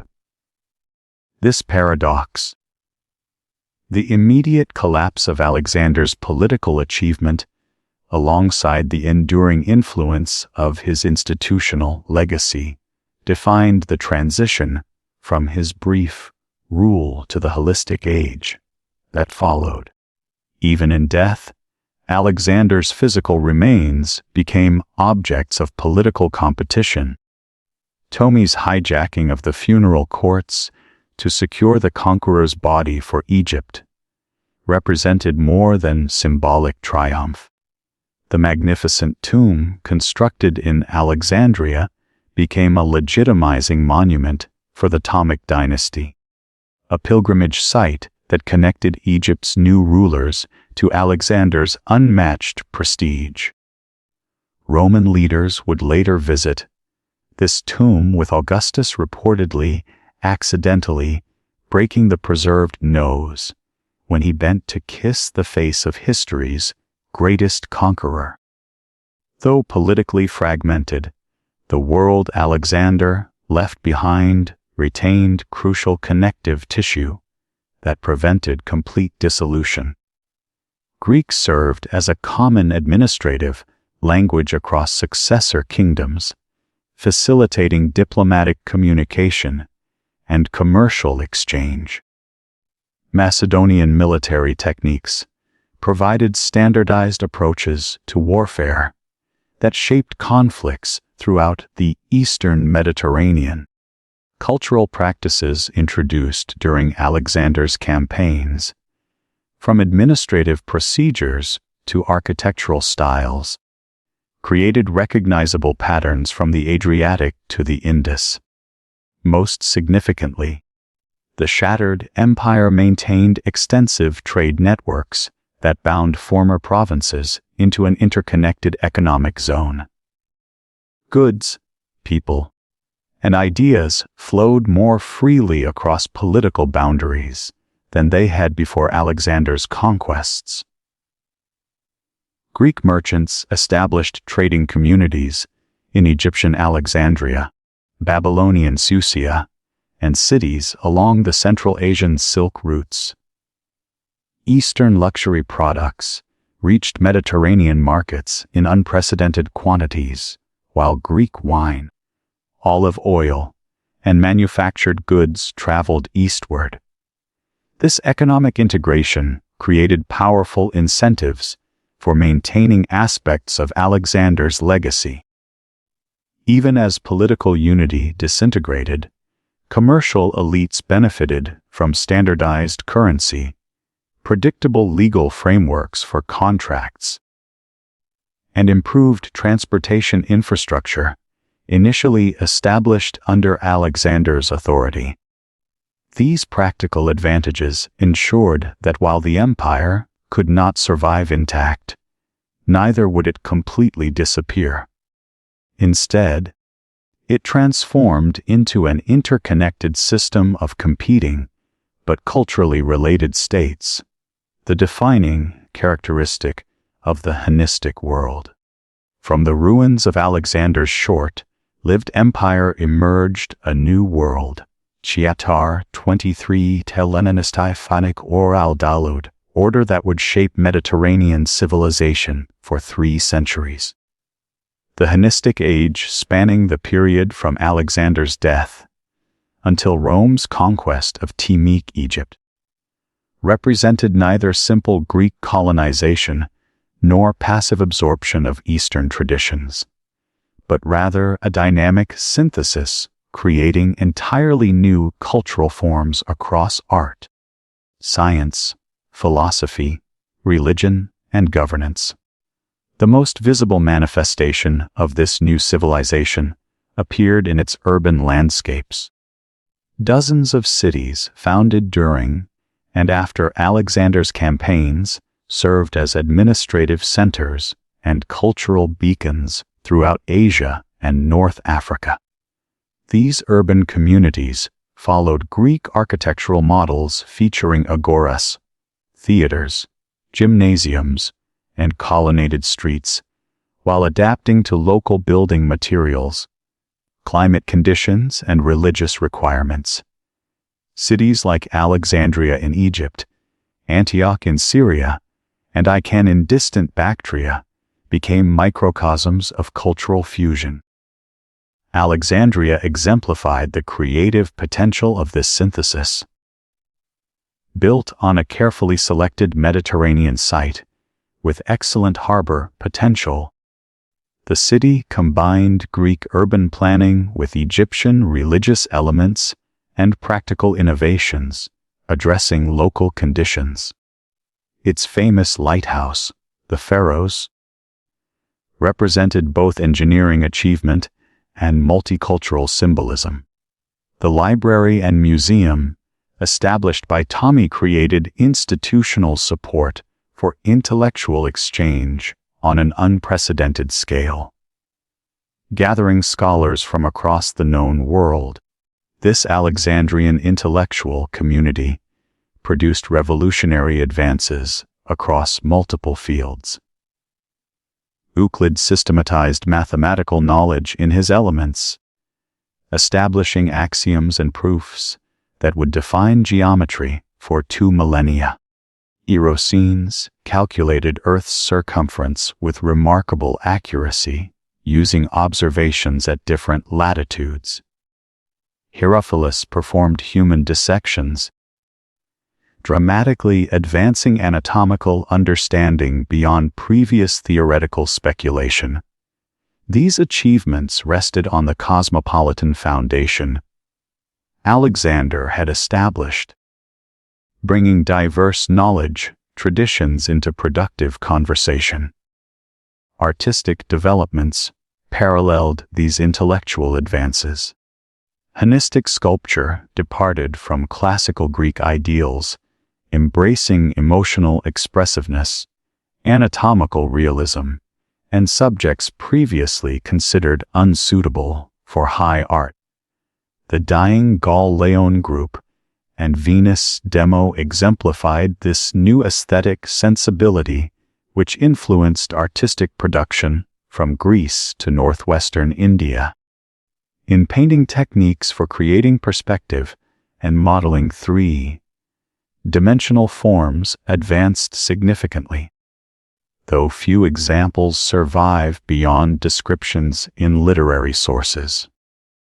Literature transformed through exposure to Eastern narrative traditions and new social realities.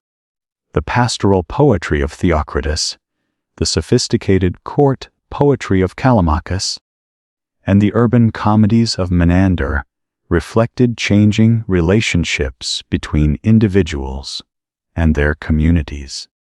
Alexandria's library fostered critical scholarship examining canonical texts, establishing philology and literary criticism as systematic disciplines. Meanwhile, translated works from Babylonian, Egyptian, and Indian traditions entered Greek consciousness, expanding literary possibilities.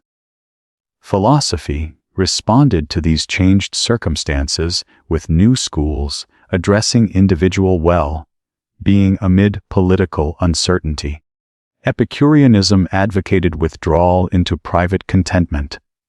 Stoicism promoted virtue regardless of external circumstances.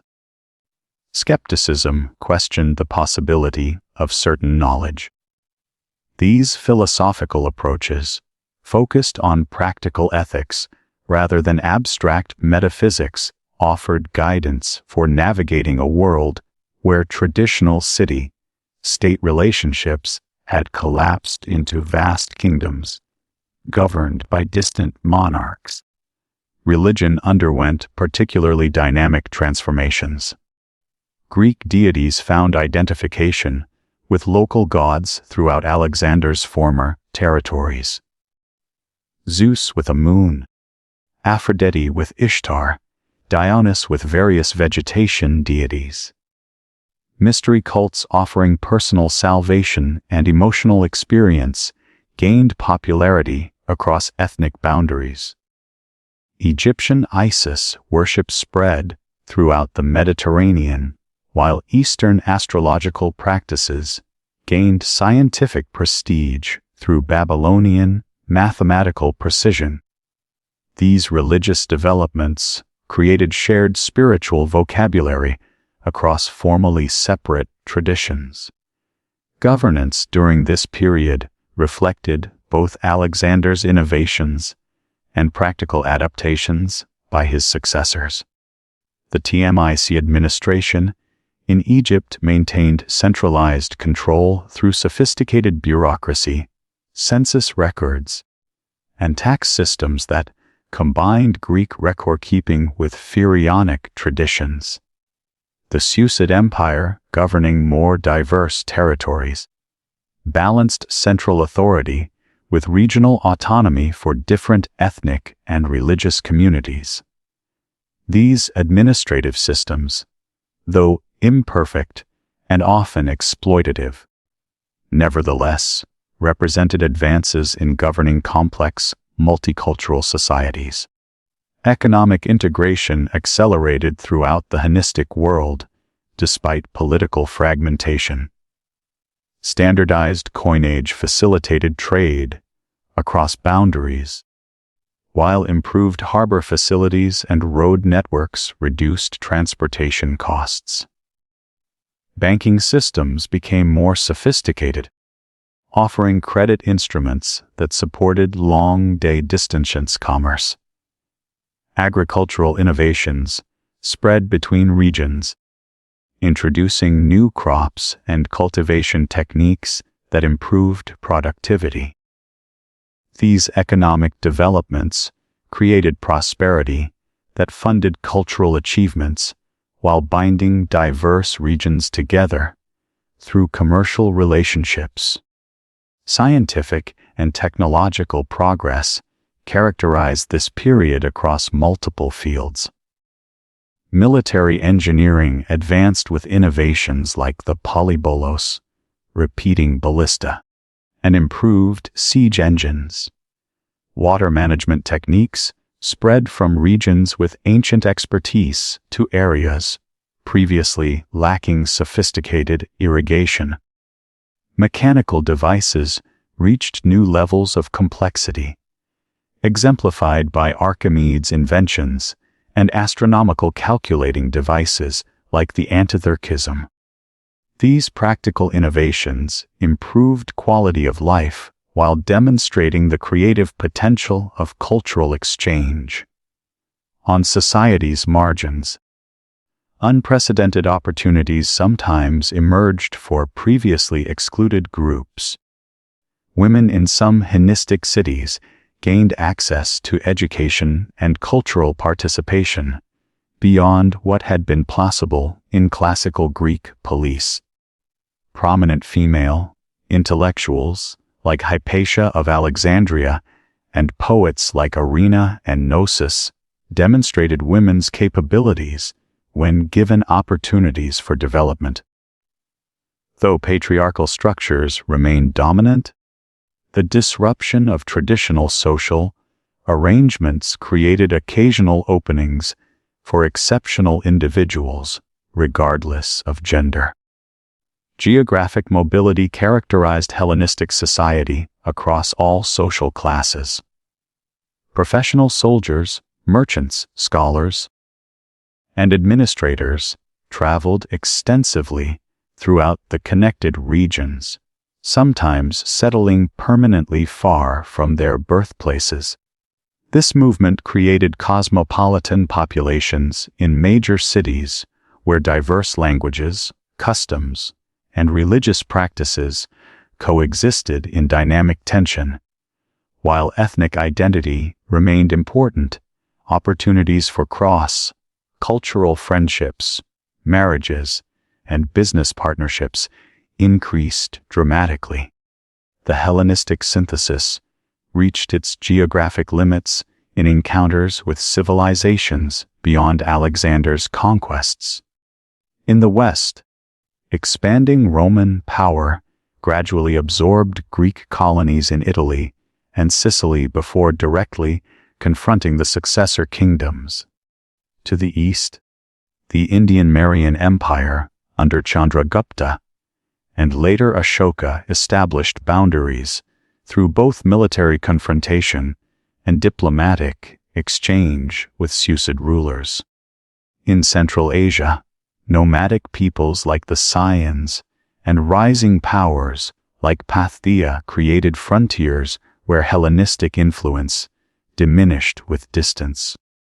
This remarkable civilization, simultaneously Greek and not Greek, maintaining cultural continuity while embracing unprecedented diversity, represented Alexander's most enduring achievement.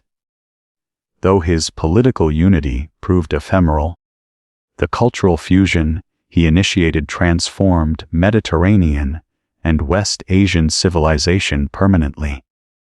The Hellenistic world he made possible would eventually be absorbed by Rome politically, but its intellectual, artistic, and religious developments would shape Roman civilization and through it the subsequent development of Western culture.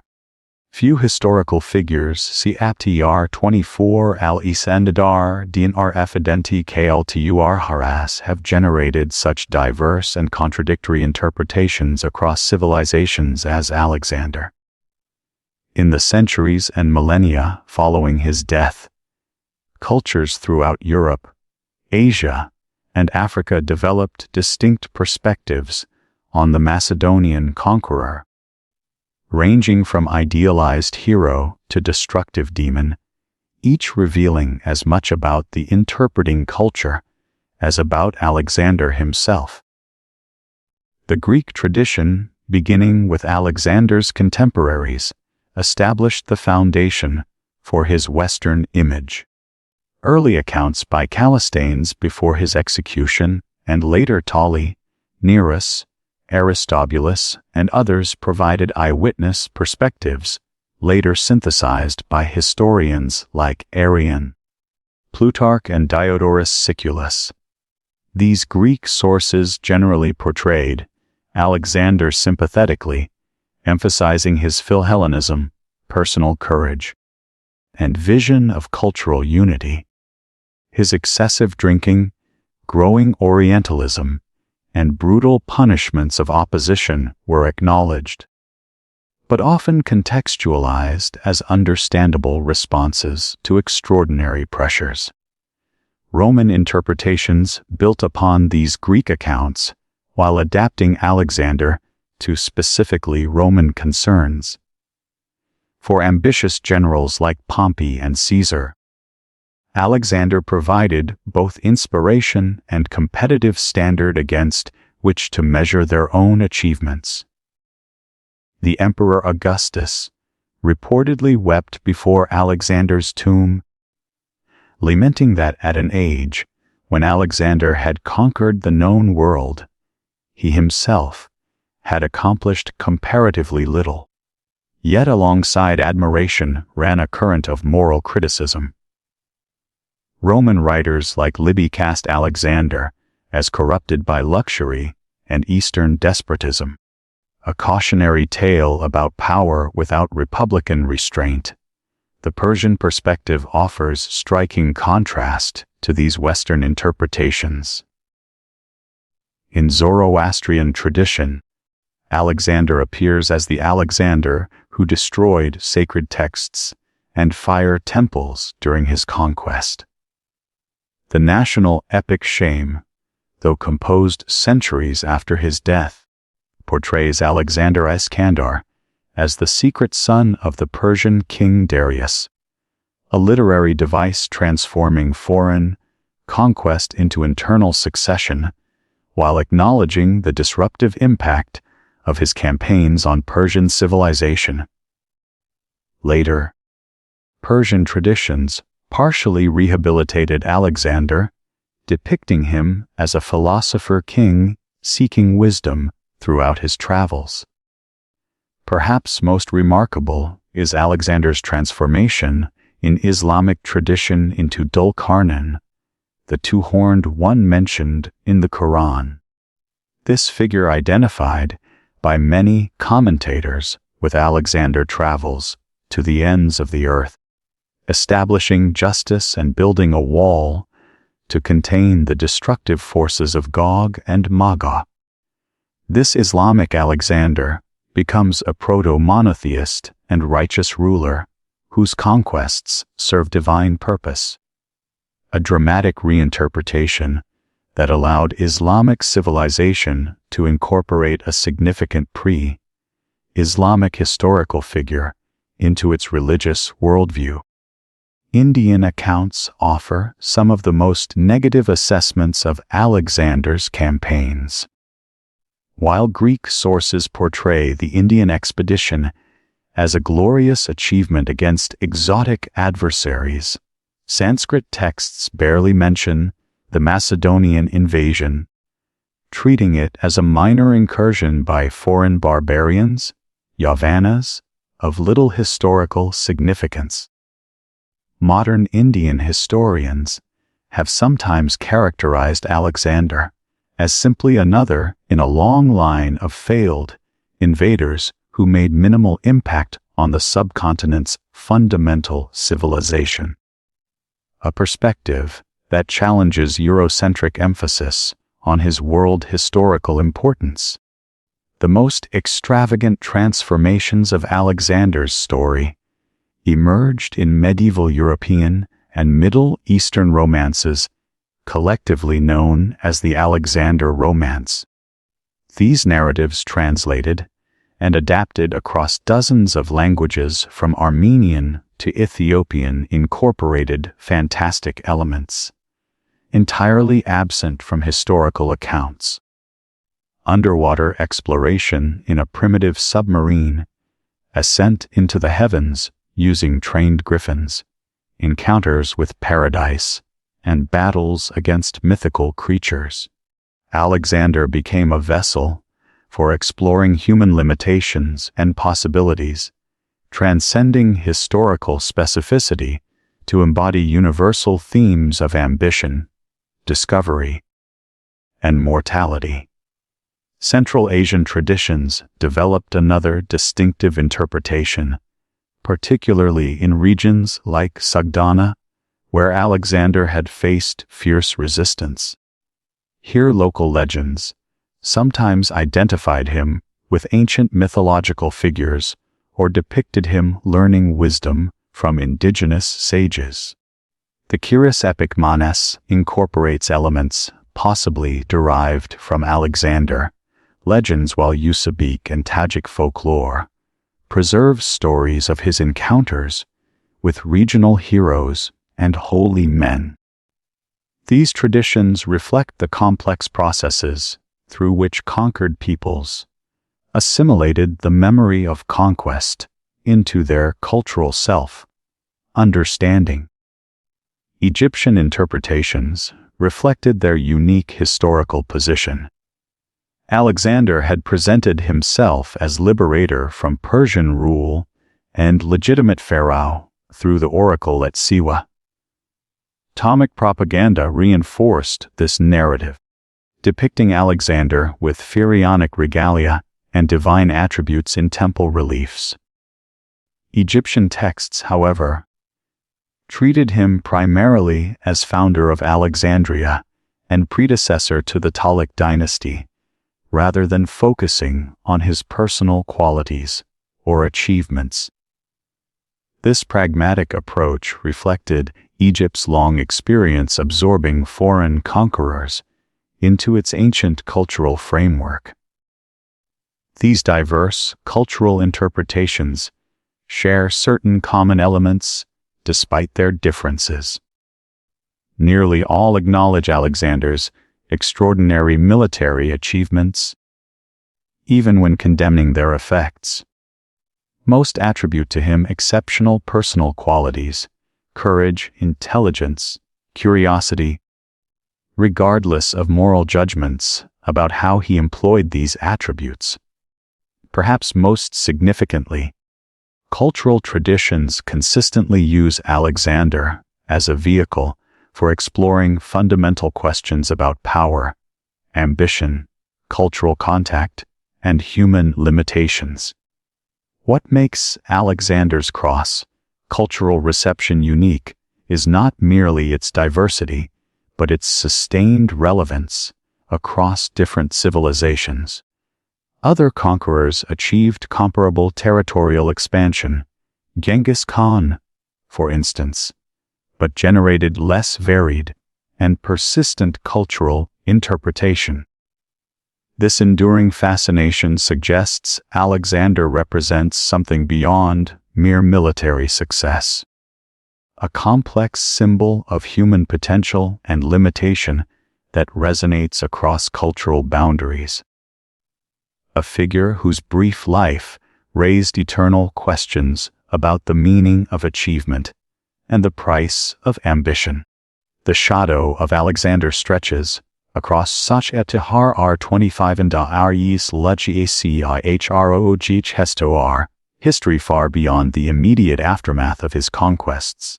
For 2,000 years, and continuing into our present, his life and achievements have provided inspiration, cautionary examples, and points of comparison for leaders, thinkers, and ordinary people attempting to understand the possibilities and limitations of human action in the world.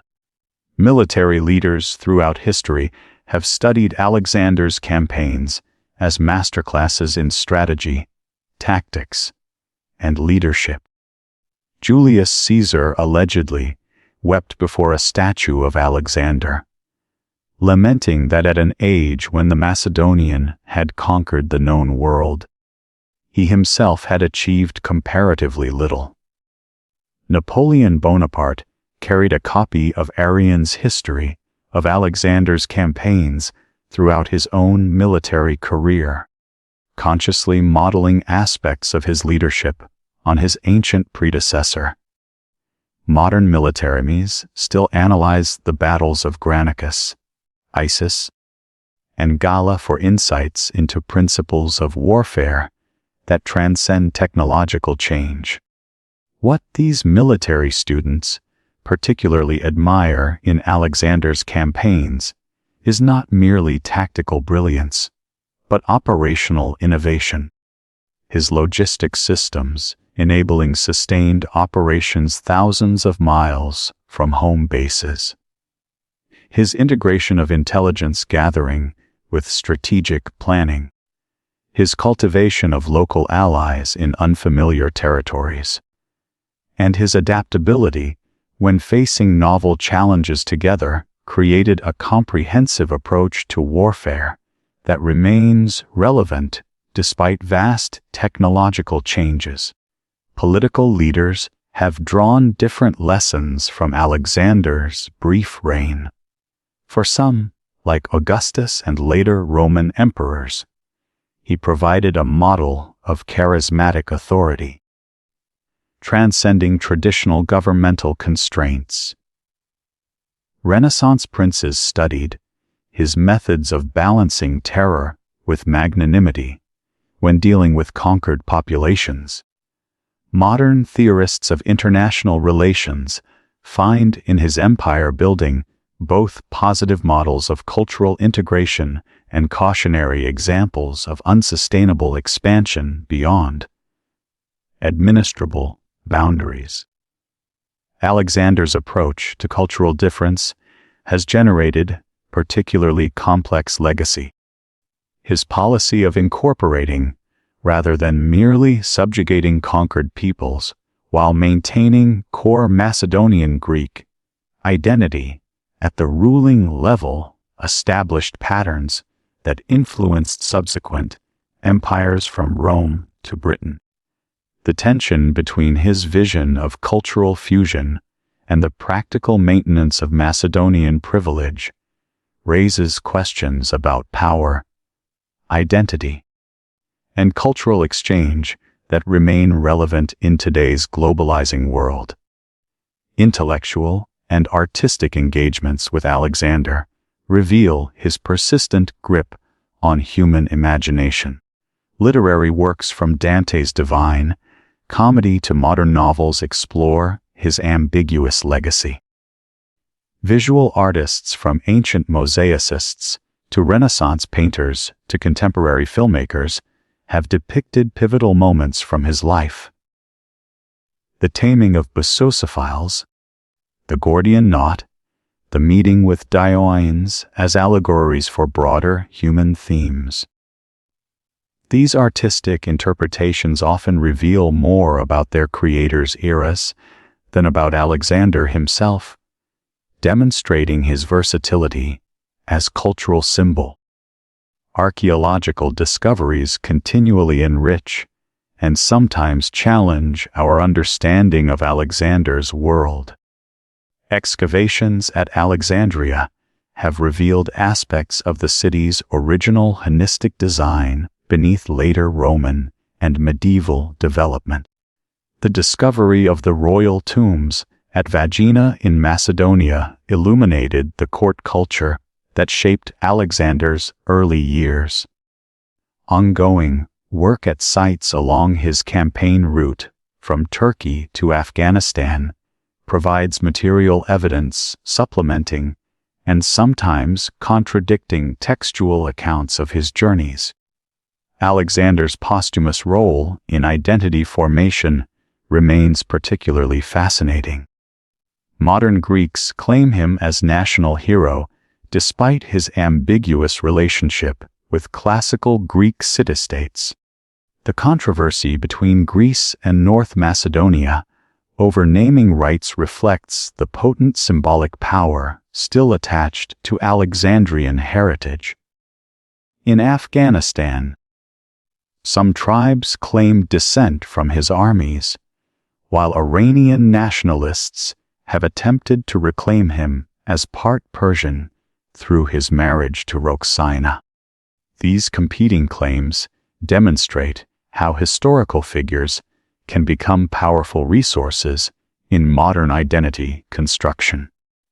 Perhaps most profound is Alexander's legacy as perpetual reference point for human possibility and limitation. His life raises enduring questions about the nature of ambition, the costs of greatness, and the tension between individual brilliance and sustainable institutions.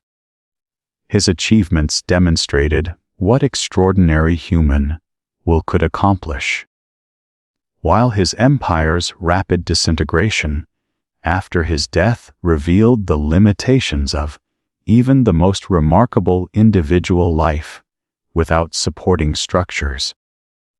The psychological dimension of Alexander's legacy extends beyond leadership studies to fundamental questions about human desire.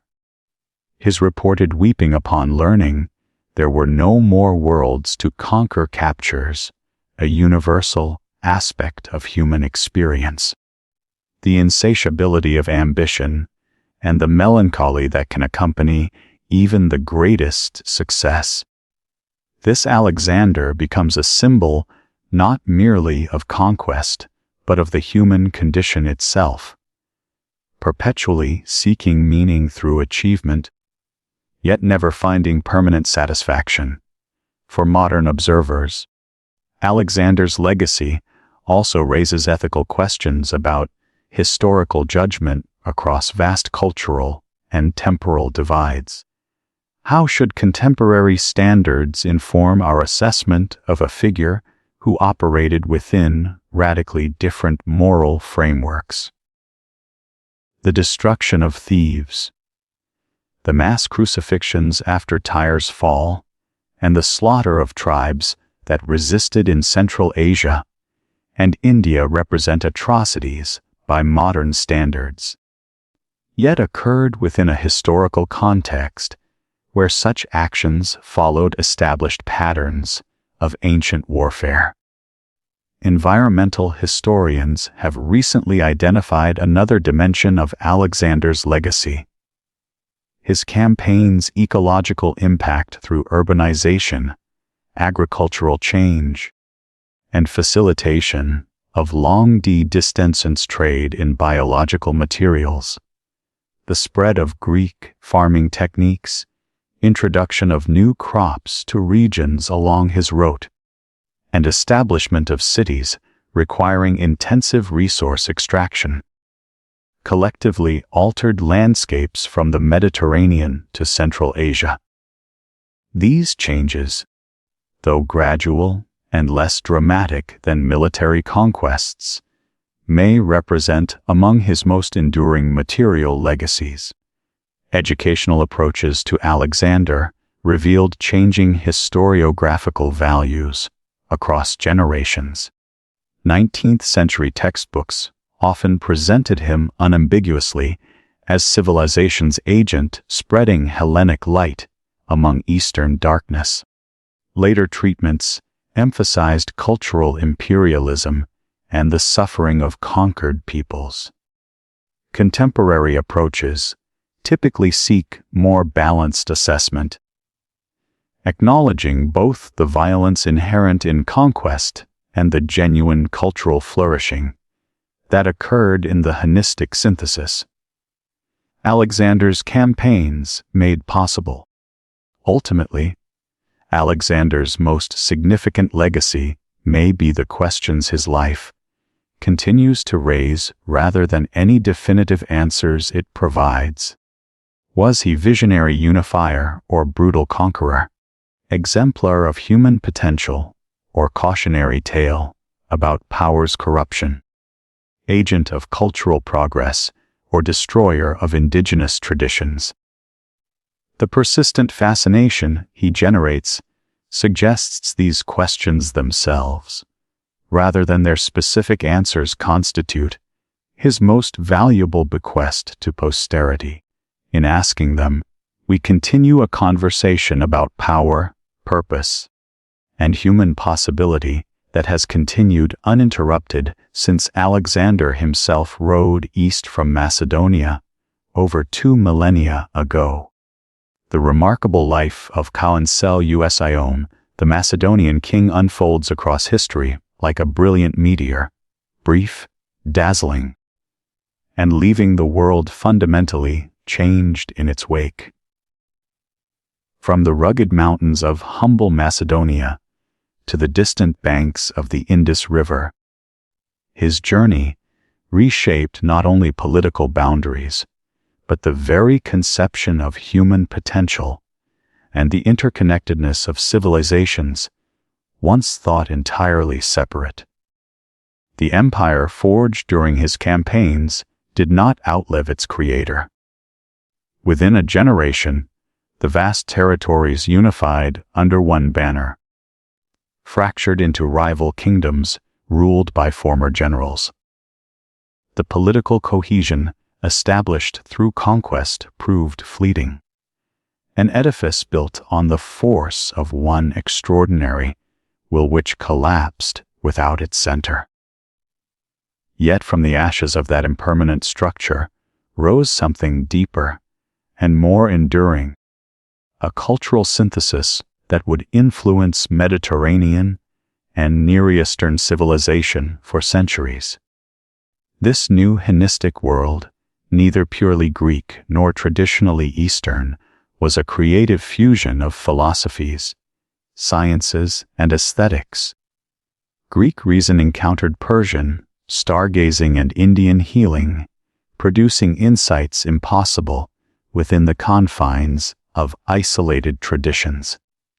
Artists drew on multiple styles to craft something new, and cities from Alexandria to I can be vibrant melting pots of intellectual exchange and spiritual exploration. Perhaps most fascinating is how different cultures have interpreted his legacy. To the Greeks, he remained the hero who avenged past wrongs and spread their civilization to the ends of the earth. Persian accounts saw him first as a destroyer, later reframed as a figure woven into their own imperial tapestry. Indian chronicles offered little acknowledgement, while Islamic tradition cast him as Dhul Qarnayn, a righteous ruler mentioned in the Quran. In medieval Europe and the Islamic world, he evolved into a legendary archetype, an almost mythic being representing ambition, divinity, and destiny. These varied portrayals reflect not inconsistency but richness. This figure endures not as one man but many. A brilliant tactician, visionary monarch, reckless youth, calculating strategist, cultural bridge builder, and relentless conqueror. No single lens captures the contradictions embedded in his 32 years. Each generation finds in him a mirror, one that reflects its hopes, fears, and struggles with the nature of power. For modern audiences, his legacy serves as both inspiration and cautionary tale. His feats demonstrate what vision, ambition, and ingenuity can achieve when aligned with opportunity. But his story also underscores the fragility of even the greatest human projects. The challenge of creating systems that outlast their creator, the physical toll of boundless exertion, and the psychological strain of unrestrained authority. As the tale draws to a close, we are left to ponder the impermanence of empires and the surprising permanence of cultural influence. The institutions he built crumbled within years. Yet the intellectual and artistic dialogue, sparked by his conquests, continued for centuries, shaping the contours of Western thought, Islamic philosophy, and indirectly the modern global imagination. In the end, his truest legacy may lie not in territory claimed, but in the boundaries of thought and identity he helped dissolve. The young prince who once set out to eclipse his father's triumphs could never have foreseen just how deeply he would transform the world. From the long vantage of history, we can recognize both the brilliance of his era and its place in humanity's larger narrative, celebrating not a demigod, but a man whose extraordinary life continues to illuminate both our potential and our limitations.